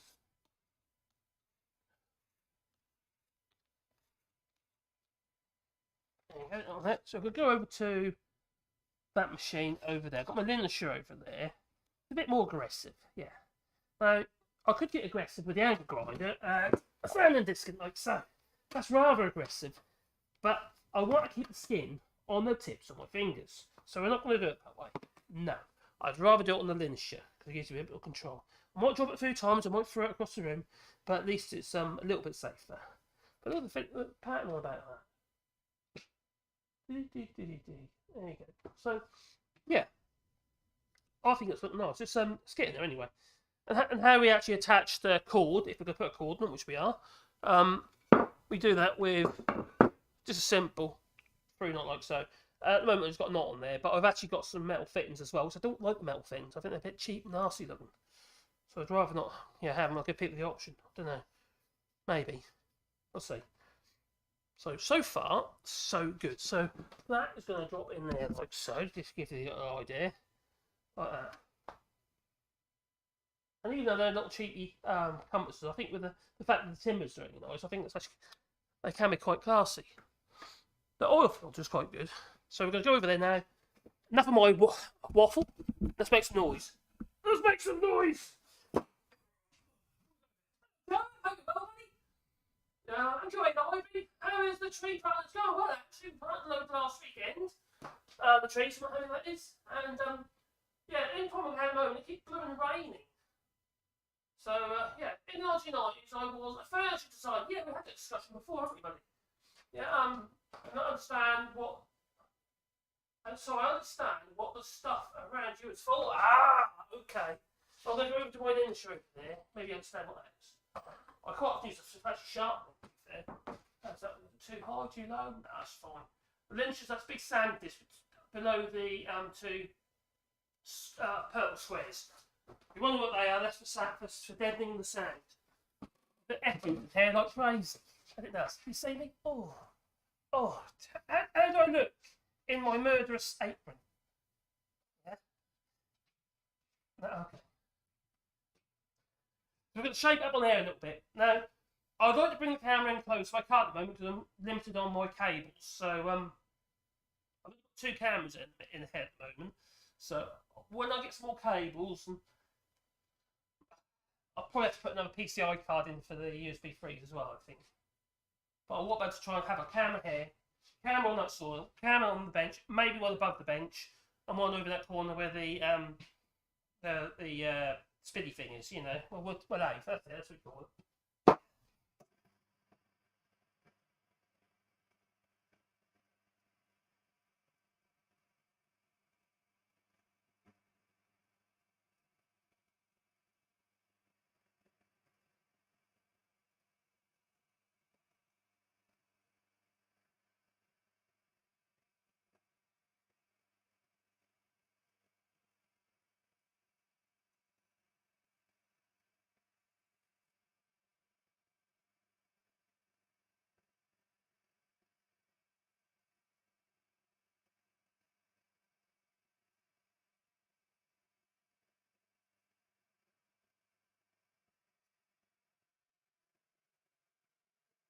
Actually, Peter Dallas, my hand plans, there's actually there's 3 hand plans over there that I acquired from a friend of ours who actually passed away, a lovely guy called Bruce Tomlinson.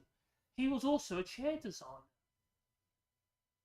That's what he used to do. He used to make prototypes of chairs and stuff. I don't know. I can't remember who. He did tell me. I met him over here. He was getting on quite. He was quite old then.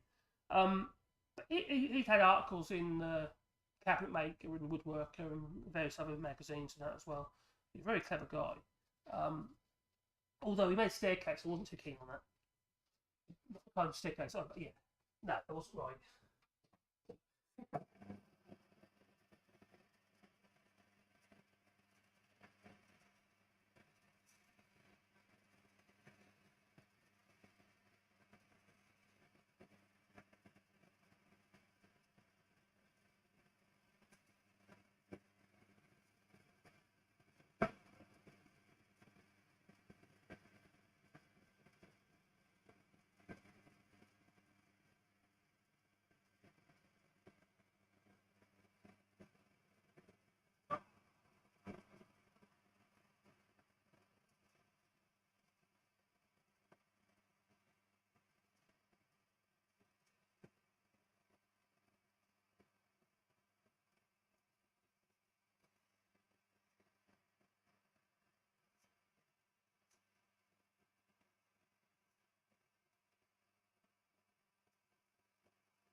I don't know if you can see it. It's creating a bit of a round to the back there and to these edges as well.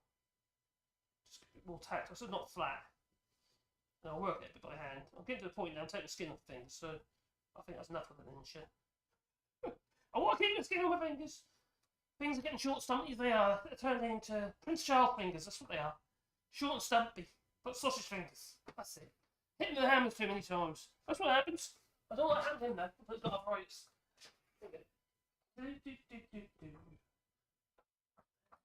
Camera down there.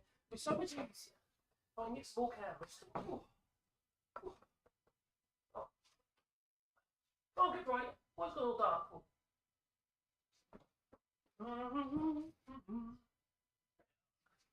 A bit. I think that's it. Looks a bit darker in it, but it's not dark in here, just so you know that. So it's going to So what we're going to do is carry on by hand, because I'm quite aggressive with this. You get a bit of a 80 grit. So I say it's 80 grit. They've probably gone down to about, I don't know, like an open 150 grit now. So it's just the peaks are worn off. I do actually use it for sharpening metal. So it's yeah. Well, I do my grinding for plain irons and stuff on it and shit like that. It just does not much better job because it's flat. I'm not too keen on hollow grinds. You know, whenever you grind it up on a 6 or 8 inch bench grinder, you're creating a 6 or 8 inch radius, aren't you? Diameter, yeah, or radius. The diameter, like a circle. You're creating a hollow grind in the back of your plain irons and stuff. I'm not a fan of that. It shouldn't really matter, but I just want it. It feels wrong to me.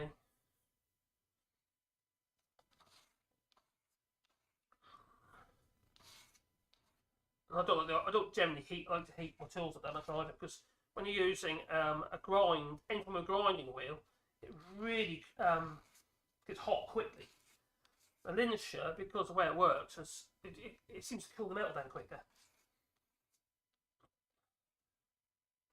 It's either that looks sort of slower. Do one or the other. Whenever you're grinding your chisels up, just grinding, not sharpening, don't be tempted to go for the fine wheel on your bench grinder. Go for the coarse wheel. It creates that heat. And after all, that's not the bit that does the sharpening. It doesn't do the cutting. The cutting is done with your micro bevel, which you'll do by hand on your diamond stones or your India oil stones, whatever sharpening method you're using. You might be using sandpaper. But that's the bit that's doing the work. The actual area, which is creates the first bevel, the primary bevel on your tool, doesn't actually make contact with your wood. Yeah, it doesn't do the cutting.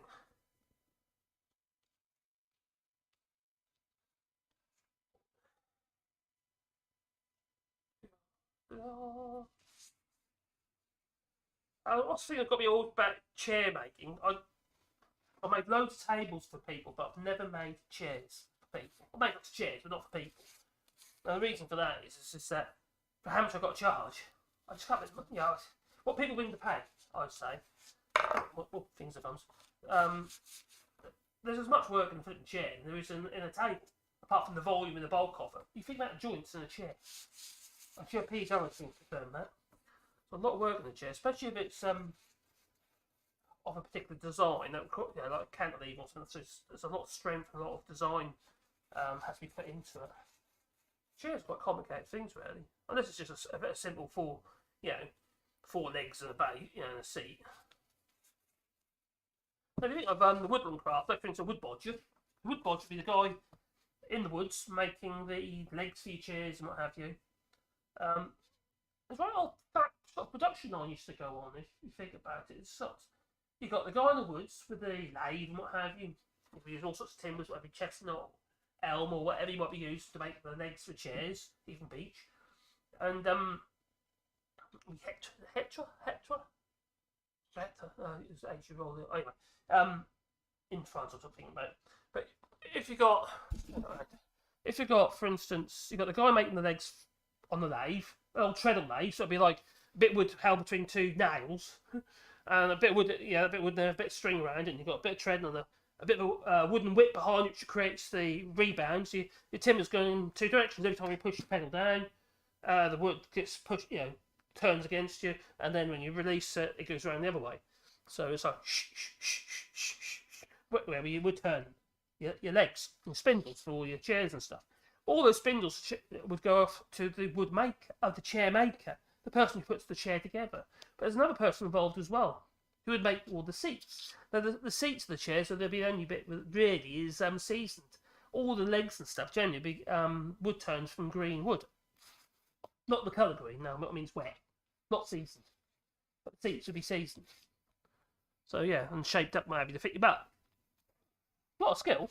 It's like one of the early production lines, really, isn't it? When it's all supply chain. Well, there's a just-in-time supply chain involved here. Okay. Probably not, because it's all local. It's clever stuff. It really is. Just trying to shape that up.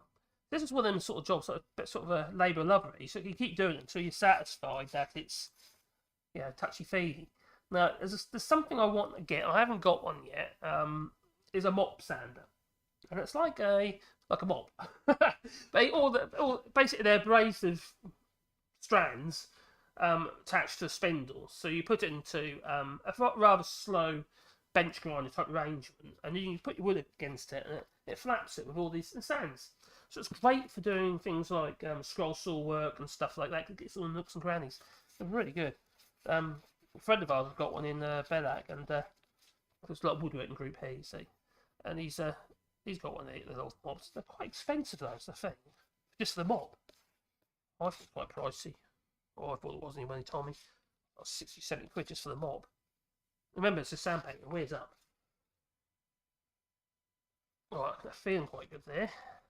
I think I'm going to have to do it by hand, though, with my actual hands, because I'm creating flats. Using this, I'm creating flat area. I don't want flat areas. I want it to be rounded and smooth as the baby's bottom. Something like that. No, no. I was going to say something I shouldn't say. So I'm not going to say it. Okay, I can't help myself sometimes. Sometimes I say things that are a little bit risque. Usually aimed at people that are very risque or being caught and put in prison. Unless you're Prince Andrew, of course. Sorry about that. Dun, dun, dun, dun.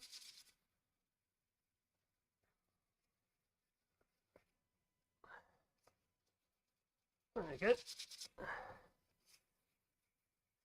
Yeah, my idea regarding the live shows on the other channel, I put it into the community chat about doing it while I'm actually sketching. So I've got this input device, which is like a pen pad arranged, like a Wacom type pad, but it's actually like a monitor screen. You draw onto the screen, which is absolutely brilliant. I fall in love with the thing. I think I'm getting better with it. Keep practicing, do a bit more, Because old school used to be, work with charcoal and stuff like that. When I used to do drawing years and years ago. It's not a long while ago, but 30 odd years ago. I used to draw quite a bit. Photography was my real thing, really, but I got a degree in photography, so it's one of the things I did later in life. Did it in 2002. My photography degree. Yeah, I've worn a funny old blooming mortarboard on my head and stuff like that for pictures. I could show you, but it's embarrassing.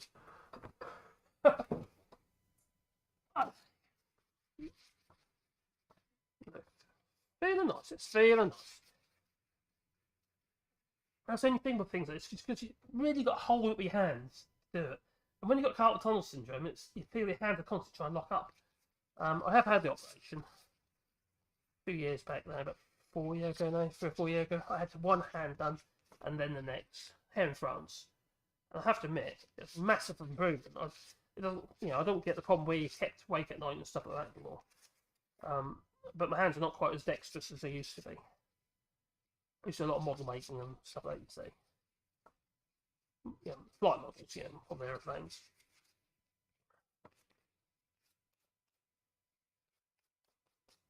Just don't get time anymore. Got plenty of stuff I need to do around this house, because doing the other channel, it consumed all my time.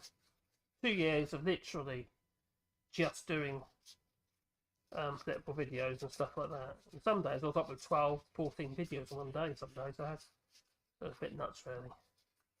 You burn out. You just can't keep up with it, and that's especially what kind of happened to me. As soon as you start seeing it hits you, because you realise you went so hard at it, but you're not getting anywhere. And especially when you notice that none of the older videos are actually, growing. My old videos on this channel are growing. Even slow, but at least they're growing. They're going in the right direction. The ones on the other channel, which is not evergreen, they don't grow. They just do not grow. Now, I won't be the obvious risk, because it's news content. It's today's news, tomorrow's chip paper. Right, so that really needs some. Oh wow, look at the back of that. You see that? come on quite nicely. I don't know why that's so dark. Why is that so dark? It shouldn't be. Is it because I'm not in the middle? Hey, turn around a little bit. Oh, that's a bit better. I think it's better. I don't look like on the other straight part. Oh, good. Do. So what's it saying there? Excellent connection. Oh, that looks okay on there. It's just on the there a little bit dark. That's okay. That's okay. I was getting worried. I was getting all worried. I was. Right, so it's a bit fine, and that was 320 good. I don't have any fine on that regarding. Got 1200. That is definitely fine. It was 400 and 600 really. That's 400.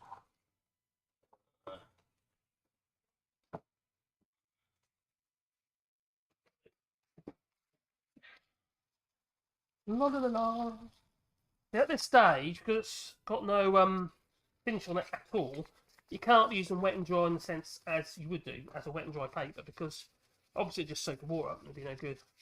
You can do it if you're using a lacquer, so you put your first coats of lacquer on, or a sanding sealer. I do have some sanding sealer, but it's a water-based one, like a PVA almost. It's not that great. It's quite hard to get that kind of stuff here for some reason. I don't know why. I need to make my own with shellac and alcohol or methylated spirits. Wow. I think end grain was the right idea. And I know it's taken a long while, this sanding and that, but you know, you get set up with it, man. You could make them really quickly. And also, I wouldn't be quite so careful because people watching, you see, so I've got to make sure, yeah, I've got to make sure it's nice for people watching. I have to admit, I've been watching some people and seeing what they've been selling on Etsy. Some things are great. Some stuff is such tat. It really is. Woodworking was, I'm talking about. I don't know everything, but woodworking was. Yeah, they don't even finish anything off. It's just so rough.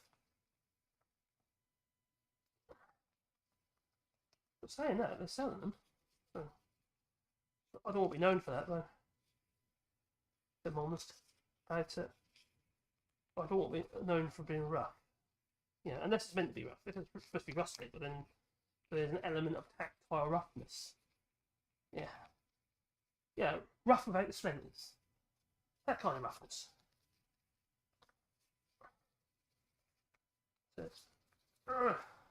God, my hands.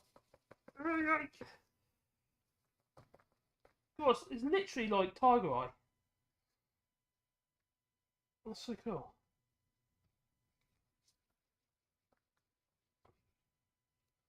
What I need to do is make sure I get myself. I probably have got. I have got some here. What have I done with it all? Put it some. I can't remember where I put it.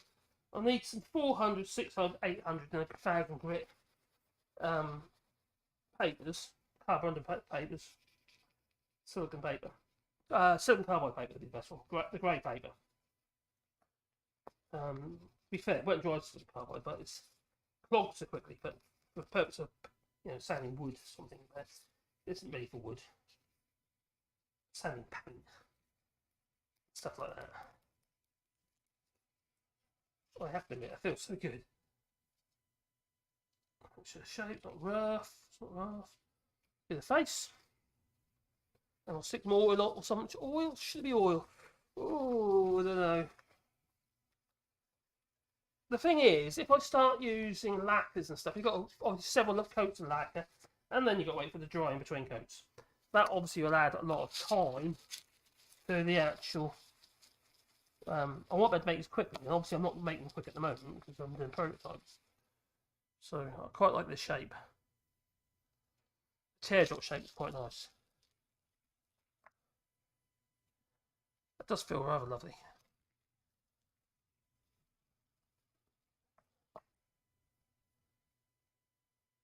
Now you just got to use your ingenuity because these timber ingenuity. You just got to think outside the box. Stuff that you look at that. If you look at that on there, the colour in that and the pattern in that wood. It's a shame to chuck it in the bin, doesn't it? You can make something out of it. I know you're not making a bit of furniture or anything like that, but at least you're doing something. But better than just burning it. It's like this old knotty old bit of oak. It's, you know, it's really, it feels lovely actually. It feels so dense. So I think I'm going to oil it. We'll try oil. Hopefully it works. Well, it looks like it's going to. So I'll let that soak in there. Remember, this is end grain, so it will soak right into that. Blimey. I'll leave it for a few minutes just to work its way through it. Yeah, I'm covered in oil. Oh, what have people been saying? I need a chat in front of me, don't I? What I need? I've got an old tab that I can use. That'll work. Joe. I've literally only used my shorts and hoodie. Even went to the beach, and people say it's cold. To be honest, it's been very mild here in France as well, buddy. Hello, Jasper. Is this the All Knickers channel? Well, Knickers to what? Grind some stones if you can't get wood. Yes, you could do. I don't know about you, but I have polished stones before. I had a stone tumbler. Yeah, it's like you do it. It's like it's like a metal. It was metal or plastic. I mean, it was a plastic container with a screw end on, and it had these rollers. You sat it into these rollers. It had like a little drive roller. Just made it, just rotated it. And what you do is you stick these stones, or special stones in these, so that we polish up with your first grit. So you put some, basically a carborundum grit. You put it into the tumbler. I think that was it metal or plastic? I think it was plastic. Anyway, and you just left it for that day, 2 days. And then you do the next grit, the next grit, the next grit, until finally you end up with shiny stones. You got to have shiny stones, you know. Oh, shiny. Sparkles. Yeah, it's getting colder. It's been quite warm the last few days. It's been waking up in the mornings and the temperature's been around 15 degrees Celsius in the morning without any heating on. So we've been quite happy with that. Ginger says it's 15 degrees inside and -5 outside. Oh, crikey. Aren't you cold? There's other interesting answers from my part. These just I'm on vacation. Oh, get my gas heating keeps cutting out, says Jasper. It's broken. And I don't have €8,000. Oh, burger. Yeah. Crikey, that's a lot of money. I have pipe problems and don't know how the heck I'm going to solve it. At least the government cut our electricity bill. It's been the warmest winter here in the coast. Yeah, it's been very warm here as well, buddy. Surprisingly warm. We did have a really warm winter a few years ago. We were outside Christmas Day with a glass of wine on the patio. When was that? Probably about 5 years ago now, I think, or something like that. We didn't have anyone visit us that year. That was just me and the missus. That was actually quite nice. Quite enjoyed it. Yeah, Kira and I, because the tree planting was going. We haven't planted any trees this weekend, but we planted loads last weekend. And we've put the more propagation as well. We've got the ones we've got in order. We've collected some of them. We haven't got them all yet, though. But we need to get them in for the early next. For most of them need to go in there next year. Then we'll concentrate on the propagation again. I was hoping they're going to get this all done in 2 years, but I think it's going to take me 3. Look, I'm pleased though. It's coming along. Mark's the biggest fan. His levels are just so 90s. Everything is lasers now. Although I do own a digital level. Okay. Yeah, pocket. I tell you what, my old, well, the level I've used probably the most, I've still got it. You did Brick Lane, you say, years ago. I got Brick Lane. It would be this one. My old Stabila. My car Stabila. It's got cement all over it. See, it's been looked after. I've had a long while, that one, to be fair. This thing is built for extensions. That it is. Yeah. Still accurate. Brilliant level. And you can get them adjusted, you see, as well. They're not like cheap levels, which are pointless wastes of time, really. That's a very good level. But they're expensive. If you use it all the time, it makes sense, doesn't it? You know. I'm looking down the chat. Oh, bit of conversation going on there. How cold it is, and how warm it is. Now we had a bit of problems with our little pellet burner that we got. I bought a second-hand pellet burner, and although it was a good price, it had a few little issues. One is the programmer was dodgy, so we had to change. Move this over. We had to change the programmer. I bought the new programmer, put it in, and now it's absolutely fine, working good.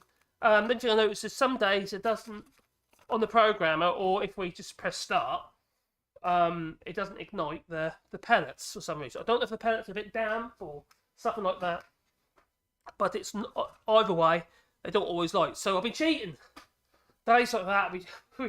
I just soak the food in a bit of alcohol, maybe a bit of whiskey or vodka or something like that, or some 100 proof absinthe, maybe, or some, maybe even some eau de vie, yeah, made with plums or something like that. Yeah, anyway, and then use that as a fire lighter, and then they light. They light no trouble at all then. So I don't know what's doing that. I think maybe the igniter might be a bit tired as well on the pellet burner. That's how we bought a second-hand one, so we couldn't afford a new one. We're paupers. Right, so that feels nice. It's looking good. So that needs to dry. It's a bit dark at the moment, and when it dry, I'll sand it a little bit more. Because I can see now the areas that require a little bit more TLC. Ooh, that's better. Well, that worked. God, these look feel nice though. They really do. So that one you see is a lot lighter. That's just done with lacquer. But it looks plasticky. That's the thing I don't like about it. It feels wrong. So this one's going to be waxed. I'll let that dry.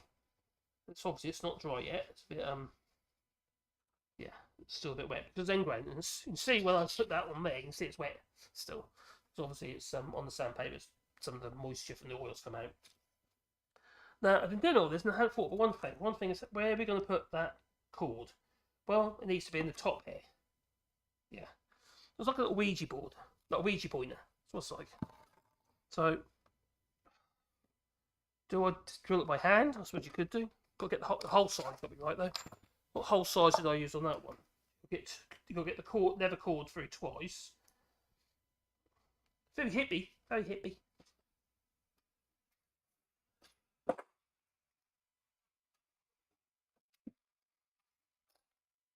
So we won't just be making silly things like this in here, but I thought I'd share it with you. That's what I thought. Probably that one. You can get it through twice, you see. That's about right. Is that about 3 mil? That's a little bit big actually. Might be a bit big.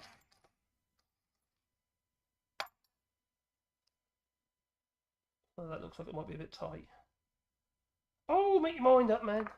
I'm going to do it by hand. I'm going to... Hopefully I don't spin all over the place and scratch it. Let's get a brad on. You've got to be careful with this. Because this is end grain, you're going to split in a bit of wood. So I don't want to be too far up to the edge, too close to the edge. I obviously don't want to be too far in either. But,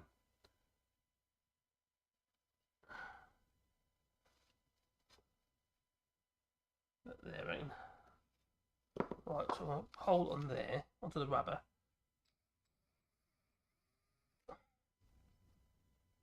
Looks okay.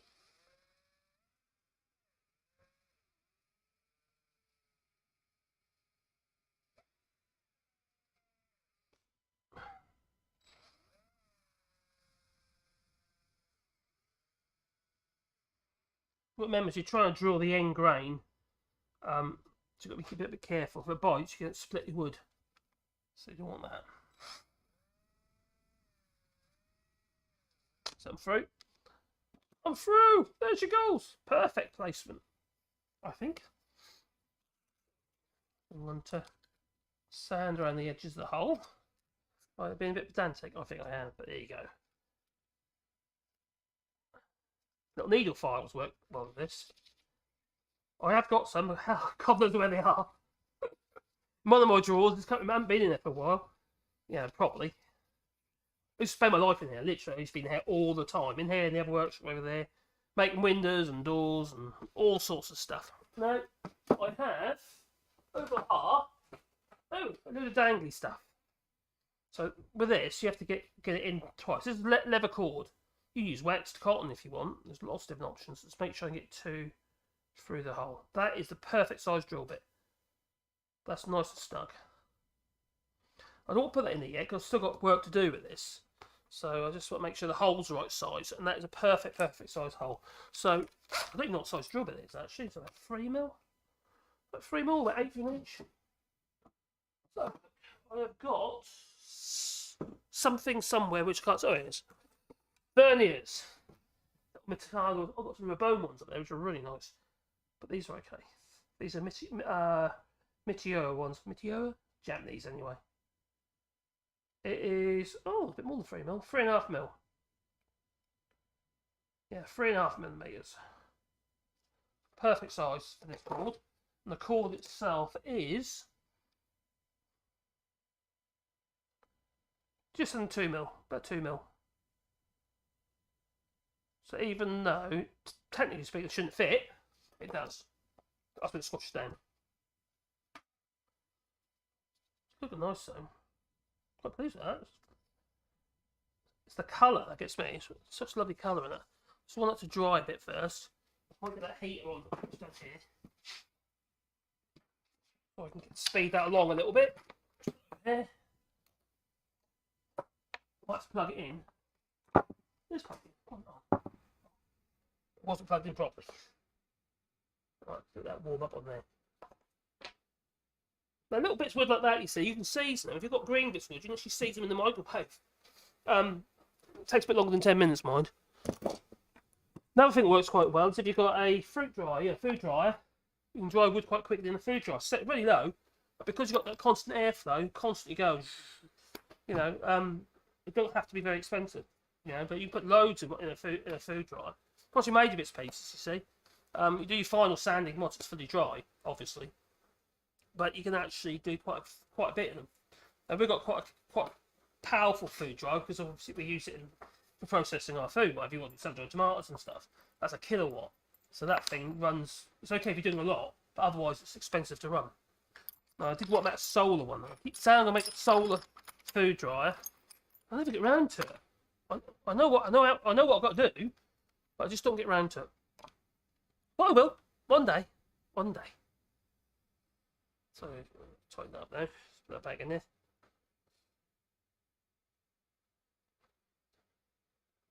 So once I've got this sorted out in the sense that I know how it's going to work, how it's going to look, I've got to think to myself, how can I make them fast? Because I'm finding little things like that sell quite well. I've sold so many of those thermometers. I think must have sold. I think in the last month I've probably made about 40, 50 of these little thermometers. Quite a few anyway. Which I sold via my Wallybois website here in France. But also on Etsy. It's fine on Etsy, that sort of stuff, because there isn't no expenditure really. Material costs, so the taxes that you pay is all on your profit margins, which is absolutely fine.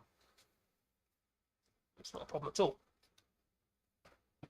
I'm happy to pay taxes. I'm not happy to pay taxes on taxes, or pay tax on turnover when you have expenditure, as in a cost of doing business. That makes no sense.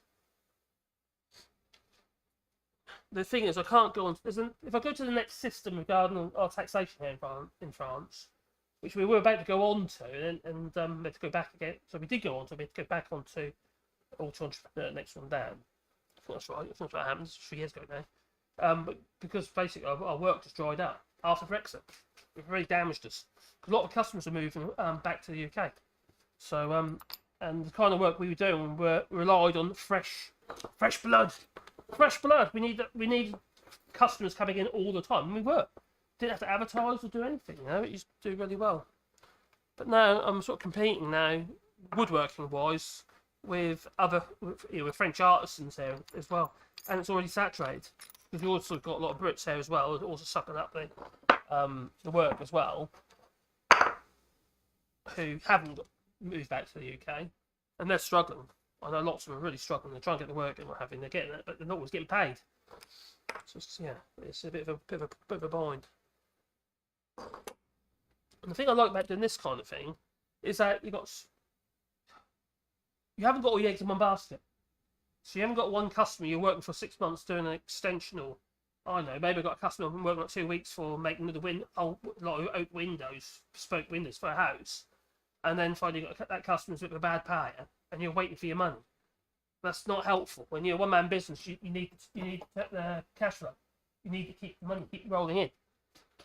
All right, so I need the wax. I need my wax, people. Where's my wax? Where's the wax?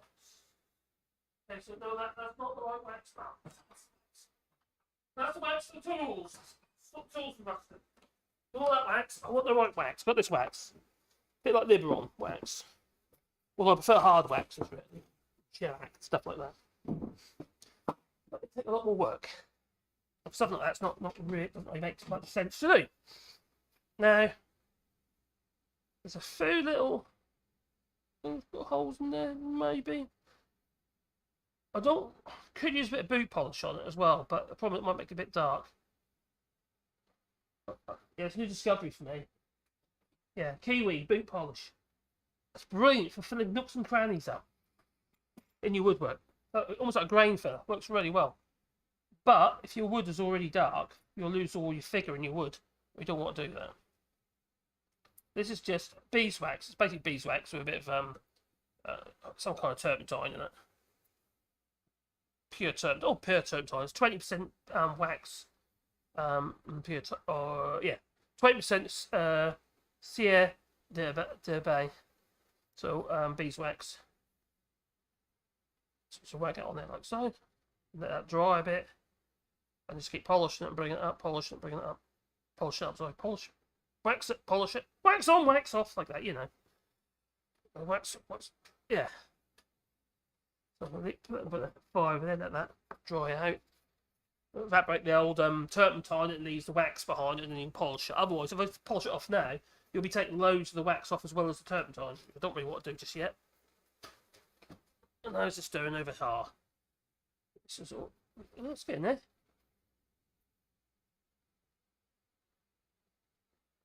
It's got a little bit of a split in there. You could put a bit of soup there. No, I don't think it's really necessary. This one's not for sale anyway. This is just going to be probably used for a photograph for Etsy or something. I like it anyway.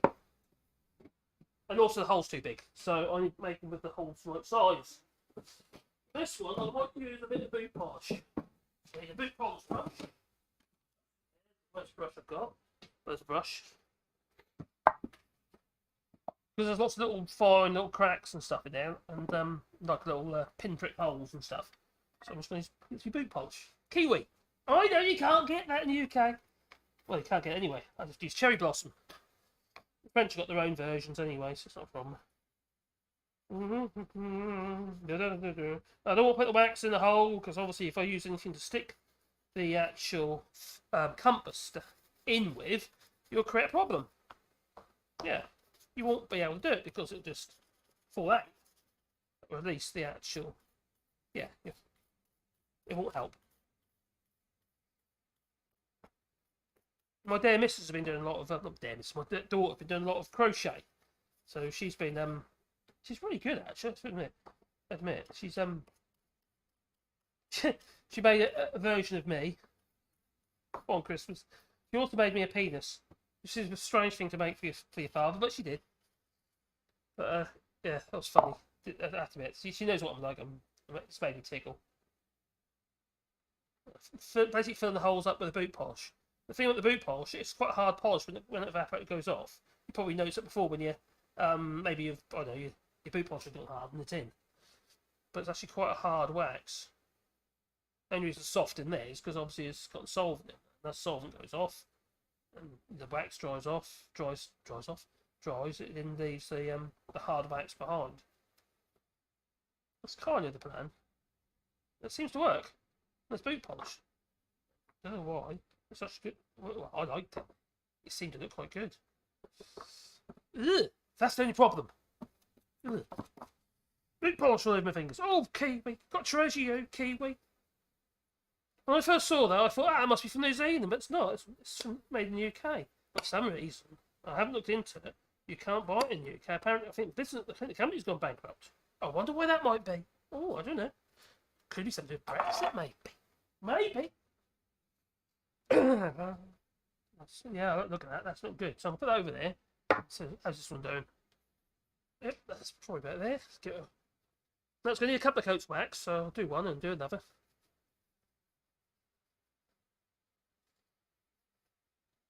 I don't know if the camera does any justice really, because you can't really. It's quite. It's really, you can see that it's really figured. A lot of figure in it. It's iridescent as well. Quite nice. It's engrained. I like it. Oh, it's so lovely. Right, a bit of wax now. Look at that. If you wonder why I'm using the stick, it's because the tin of wax has it's about quarter full now. Because it's a bit quarter full, a lot of the turpentine it's now evaporated off anyway, so it's not as liquid as it used to. So it takes quite a while for it to pour it out of the tub. So I just use a stick. As soon as you get out though, it seems to go quite liquid, to be honest. It feels quite liquid. Alright, like so, leave that over there. Something like that. Oh, that's getting there. Yeah, it's all black. It's a prototype, don't forget it's a prototype. Other ways of, making use of the scrap wood that I've got. And ideally, be able to sell them on Etsy or on the website, my Wallybois website. The only thing is, though, I don't sell to the UK. I sell a lot to Germany, funny enough. A lot of my stuff's been going to Germany. Switzerland, which is an absolute blooming nightmare. I've actually stopped postage to Switzerland now. Because you've got to do all this flipping paperwork. But just as I stopped it, I just had another order come through from Switzerland. So I feel I might have shot myself in the foot, but I just don't want to deal with all that paperwork. No wonder people don't want to do Brexit deliveries, pain in the neck. I mean, in a word of a lie, there was eight sheets of A4 paper for delivery to Switzerland of just one thermometer. One of my thermometers. One bit of wood. Not much bigger, well, a bit longer than that. 8 pieces of paper. It's just a nightmare. It's just hassle. No, environmentally, I just think that, no, it's just not right. Stupid. It's stupid. Welcome to Brexit, sir. The Brexit. Welcome to the Brexit, sir. You know what they're like, don't you? You know what the Brexiters are like? I'm sorry, I know this is not a political channel. But, those Brexiters just want the Brexit. That's what they say. Alright, quite happy with that. So now, I'm not going to overdo it. Do the tactile thing.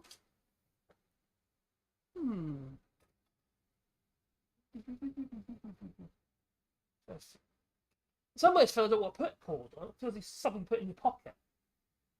It's that comfort, I might stop me putting my hands in my trouser pockets constantly. I had something else to grab hold of like this. Yeah. Okay. I'll shut up now. Right. So we need to stick in there one of these. Yeah. And it don't matter how round it goes, because it changes, you see, because it's compass. Every way you move it moves. Yeah. It's supposed to point north. So you can drop it in any way you like, really. But I need a way of sticking it in. Now, one way is use a hot melt glue gun. So you put a blob of hot melt glue and quickly push it in and squeeze it onto the hot melt glue. Well, you've got to be careful of not put too much in, because if you do that, you've got a problem, haven't you? It's going to ooze out everywhere, and you've got to try and clean it around the edges. You don't want that. The other way, super glue isn't going to work. If you use super glue, you're going to have a problem with the cyanide vapor affecting you can damage your thing with the vapor. You create like a white powdery vapor onto your clear plastic. You don't want to do that. It might not happen straight away. It might be like a day later because the vapor is still coming off as it's going off. So I don't want to use that. You could use a sticky pad. Don't like that idea. You could use a bit of araldite. I think that'd work quite nicely. A bit of araldite. And push that in there like that, and then it won't rock or anything like that. It'll be perfect. That looks really cool. That does look pretty cool. It doesn't look, to me, it doesn't look cheap and nasty. They're cheap little, little compasses. But I think when you put in something like that, it just gives a bit of class. That's way cool. Oh, I know where your north is. It's over there. There it is. Yeah, due north. That way. So, should we mix a bit of araldite up? Now, I did buy some araldite. Cheapy version. Could chuck an araldite in there. Or I could use hot melt glue gun. I'll try the hot melt glue gun. If it doesn't work, we're fucked. Buggins. Where is it? Over here. Find it.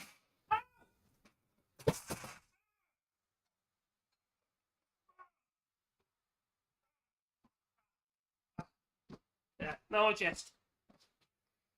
Araldite used to have the Patex araldite. Action, or I can use my glue gun. So I think I'm going to use a glue gun. Because it'll be instant, let's see. But I'm going to have to be very careful that I don't put nasty blobs of glue where I don't want it. Because the problem with glue guns is you end up like a string of glue coming on leaving your piece of work. So I don't want that really, because it looks stupid. What was that one? That one's the heater. Off there. Plug that in there. That can heat it up. Light is on. That's a good sign. Oh, see what you're saying. Oh, la, la, la, la. Turn up the volume.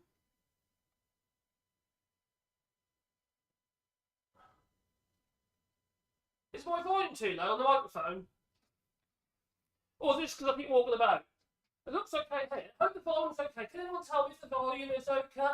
If I'm here, is the volume okay? If I'm near the microphone. Obviously, when I'm somewhere else, the volume's going to be low. But hopefully, it's okay.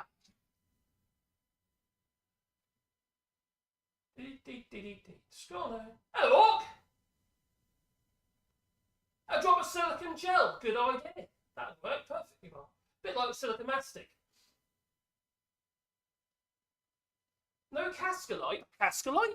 What's that? I've got cascolite. That's for wood though, it's not for plastics.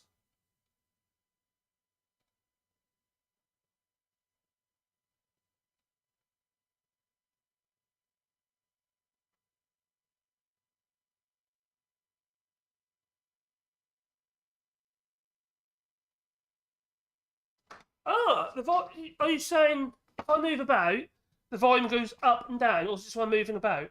Or is it when I'm here? It shouldn't do that.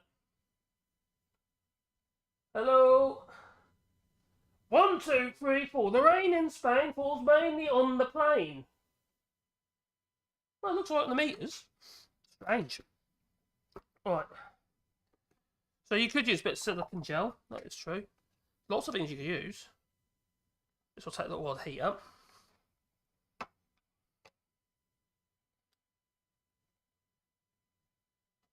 It's a Lidl's glue gun that's rubbish.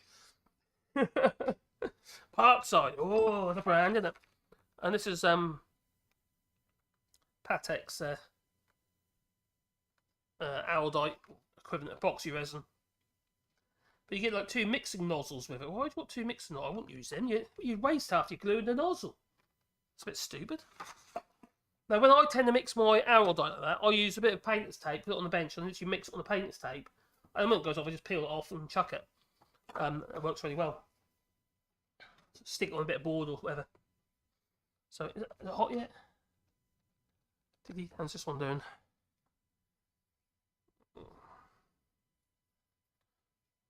Oh, I love this one. It feels so good. Only thing is, that hole is fractionally too big. I want to decide which is the way up. So I'm facing it. That one's quite pretty. Oh, so the grain. I'll tell where the grain's going because it's a very knotty piece of wood, you see. It's very dense. I quite like that. That's quite nice. Doesn't really matter, really, does it? Doesn't really matter at all. That way, I think. We can put that in there. So these two, we've got to be careful here, because these 2 compasses are slightly different. The difference being, this one relies on the needle moves. So this one doesn't matter what way you point, how you position it in your block of wood, your piece of wood. Otherwise, you could have it also in the wrong place. Whereas this one, the whole disc is moving. The whole thing inside there is the compass. So it's the reverse of that one. That one's purely the needle moving. And that one's the whole thing. So that one don't matter what way it goes in, don't make any odds whatsoever. This one does. So if I want to make sure I'm pointing due north into my block of wood, however I want north to be, I've got to make sure it's pointing due north. Otherwise, it's going to, well, otherwise it won't be. Either it is or isn't. How are we doing here, glue now? Is it coming out? Not quite yet. Yeah, it's heating up.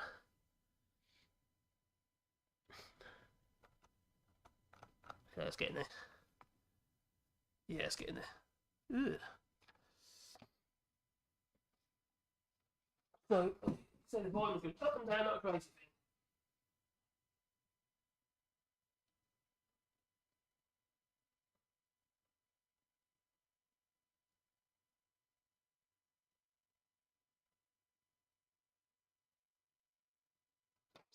Oh, I see. Obviously, it's a stationary kind. You know, I can move it around, but there's still going to be a distance between me and the actual microphone. I do have a walkabout microphone, but it involves me spending money on a sound card for the computer. And also, it only runs for like 2 hours, and I've got to change it anyway. So it's not really helpful. You can't change the batteries in it, you see. The batteries is stuck inside it. So unless I upgrade it, which costs money, I ain't got the money to spend on another radio mic. So I do have a radio mic which I could use. I can't afford it. It doesn't work very well like that, or long enough. That is not quite right yet. Right, good blob on there.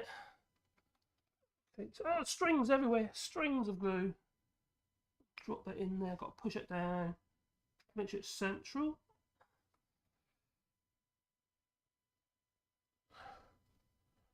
Squeeze it down nicely. Right. See, hence my string. Oh, it's gone. Get a rubbery string. That looks so nice. There you go. So obviously that's due north. You can see it on there. So a cheap little compass. You can actually make something quite nice out of it, really. It's just, yeah, that's good. Yeah. That's pretty cool. Obviously, it don't work well. It has to be that bad to work, but, you know. So that's my little wooden compass. Something you stuck, for curiosity's sake, you put it in your desk and play with. Ooh, like that, you see. That's what you do. It's a bit like everyone ornament thing. You get, the balls on it. Boing, boing. I might get one now. Yeah, I might do my head some good. I don't know. Oh my god, the glue's pouring out like crazy here. That's not kind of what I had in mind.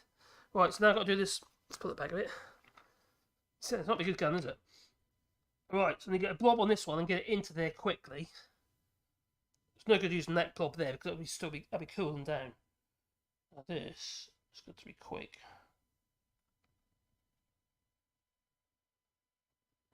Quick. Drop it in.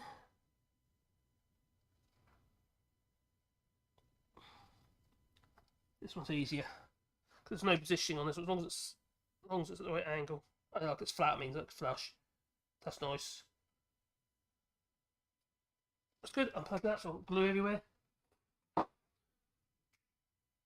That's actually really nice. Oh, it feels so good. So there's that one. So there you go. There are two little compasses. Making stuff out of nothing. And this one's going to lighten a little bit. That'll become more defined because at the moment it's got the oil, and the oil is still evaporating, and so is the wax. So both of them actually become lighter. At the moment, if I look here, I've still got oil bleeding out of that one. So I'm trying to rush it along, obviously, for the video, purpose of the video. See that could they're quite plush, aren't they, really? You know, and the crappy old bits of scrap wood. You make it in hexagon, couldn't you? It could be round, elongated if you like. You could make it into like a pen holder or something, or even a phone holder. So the whole thing could be a part of like a phone holder. So there's lots of things you can do with them. This makes a cheap and nasty I'm saying nasty, but look at these cheap insert compasses. It just makes them into, and these are oil filled as well, which is quite good. So they, they've got a little bubble in them, ton of oil filled. So I quite like them actually. They're quite good. Yeah. What can you make out of the old strap? Make a compass. Oh, that's what you do. Right, so I'll attach a cord to this one. And to make sure I get my cord the right length, I did have a measurement. I can't remember what the measurement was now, but it's such a long while ago. There's the other one. That give me a good idea, won't it? Because that one is the right length. Looks better with the oil finish than. Could drop a bit lower now. The oil finish definitely looks better than the glossy lacquered finish. Just feels a bit unnatural. The lacquer. So make sure that's the right length. I'm not too sure. I will measure these later, I think. But right there. Dee. Bit of big your head is, I suppose.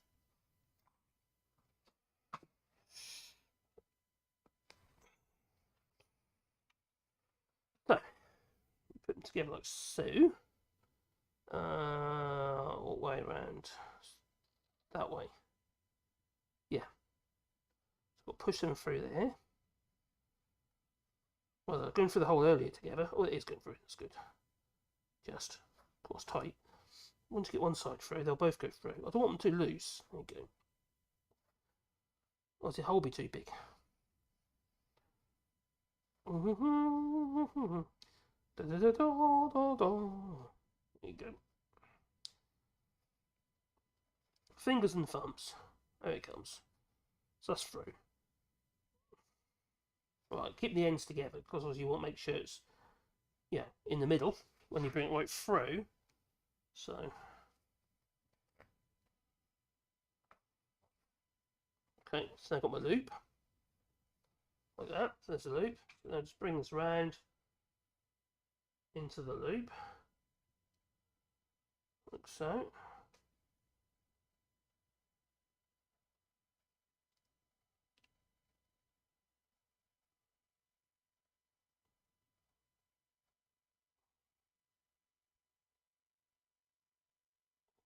Try and make it as neat as possible. There you go. A bit of the wire's a bit light there. The ends are fairly the same. Ain't got a choice here. I put a knot in there, or we've got these little fitting cans, like a little class fitting, which is a bit don't like them. You find some better quality ones. So there you go, like that. So could get you out of trouble, Yeah. And that one gets you. No, okay, maybe not. That might be a bit of a beast. I quite like them. They're quite cool. There you go. Yep, sorted. Those two done.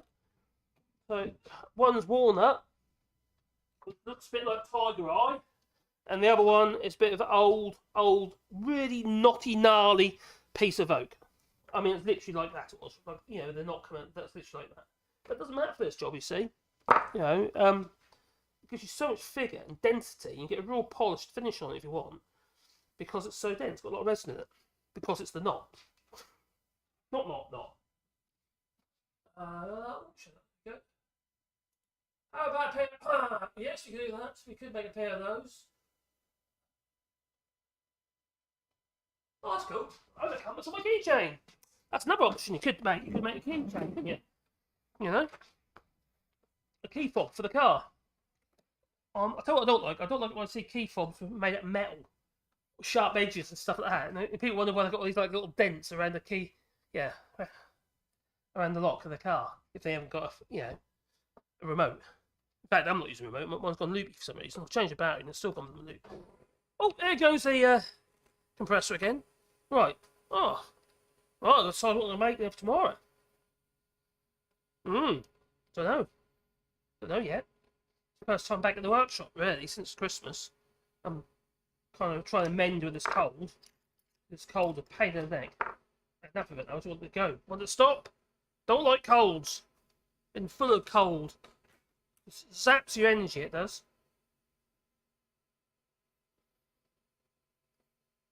Cool.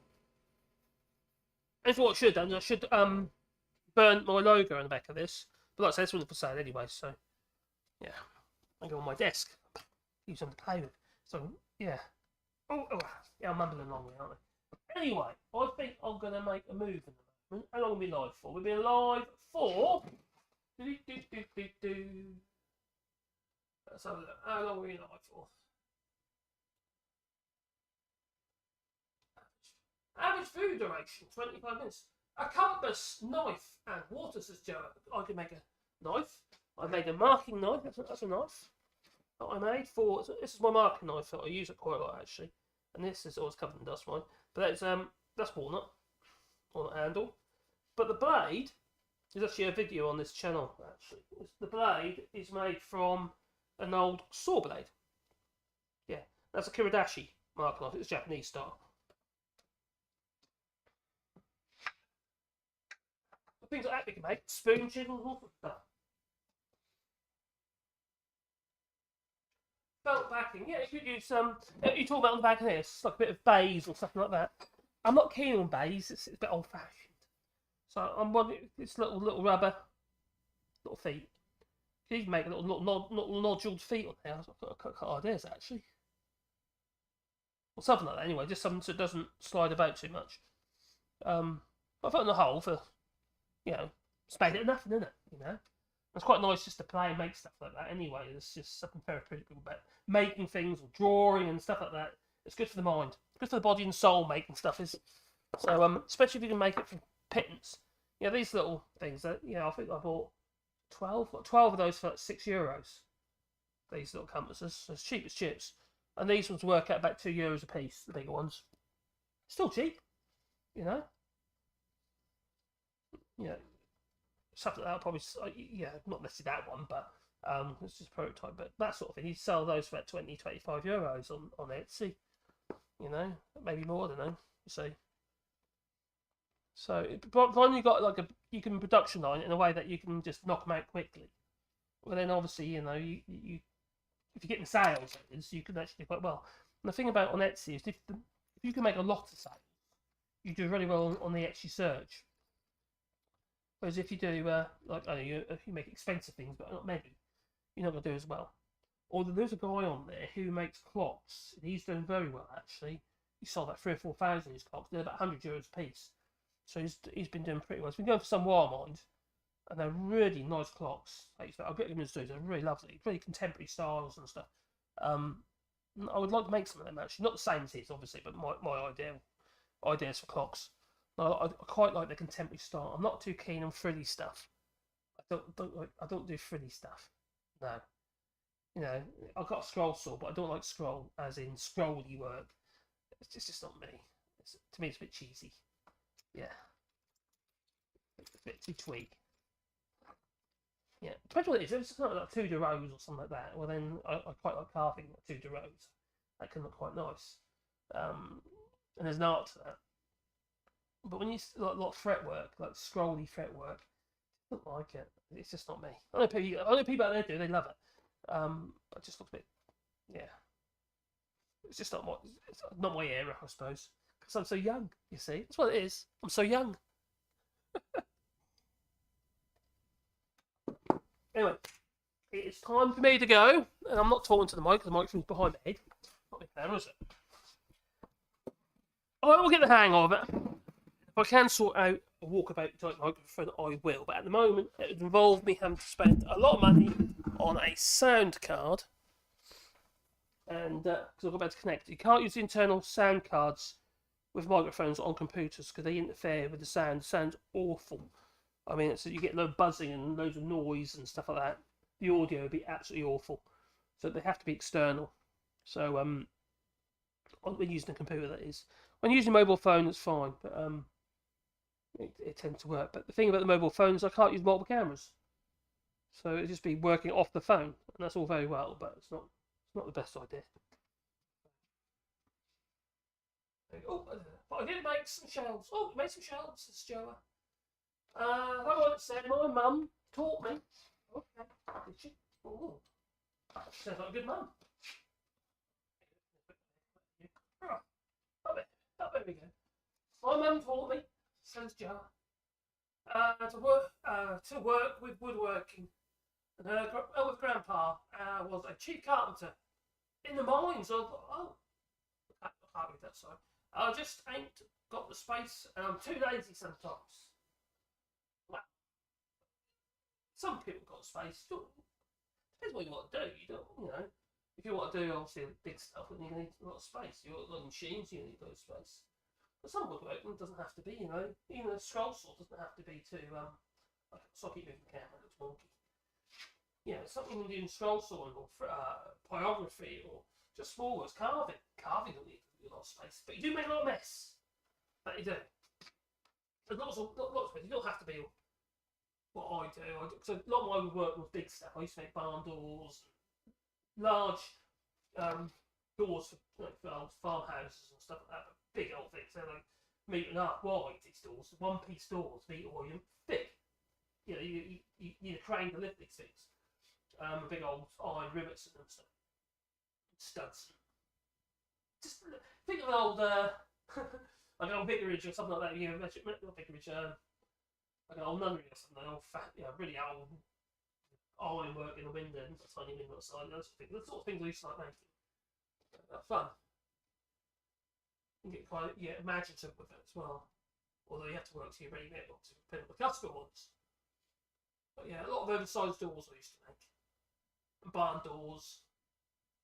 They were a nightmare because the barn doors here generally about 3 meters.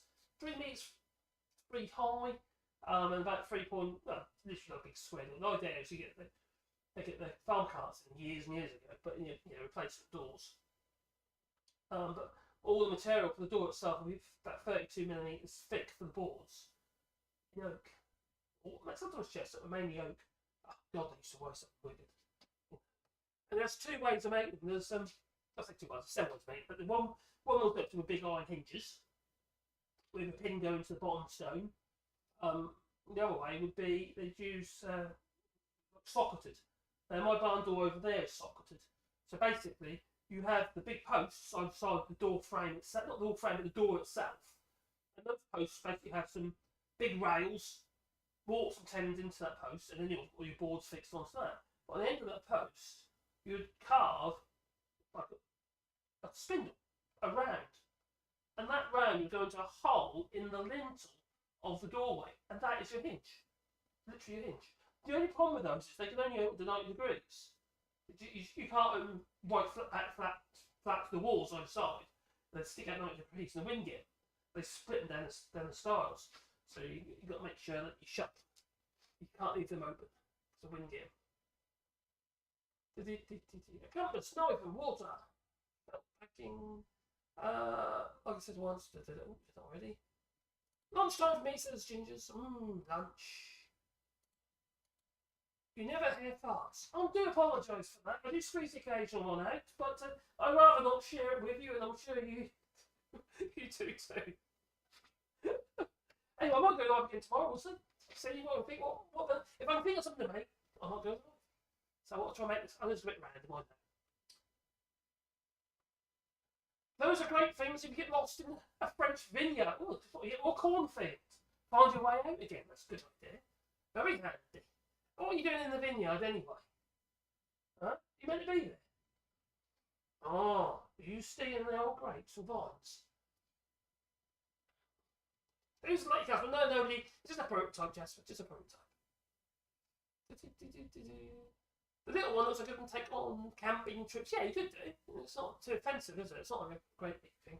I might make one that's actually literally like a map compass type, not transparent, obviously, but like a map compass type size. It's just nicer in wood. I just like wood. Plastic things all very well, but it's something about wood. It's tactile. Yoga. What? What? Yoga.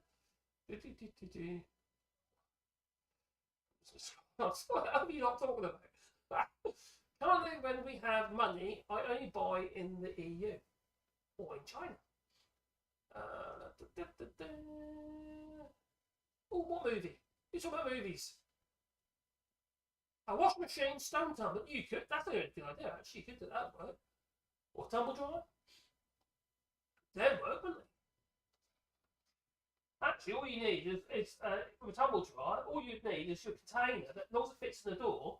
That you whack it in the tumble dryer. Just let that rattle about inside. You can always put a towel in it, couldn't you? So it didn't bash the tumble dryer about too much. But if you had a container with a screw top lid, that you can put the fluid and the paste in, what have you, and all your stones, and then whack it in the tumble dryer. Maybe put some towels around just so it don't bash about too much.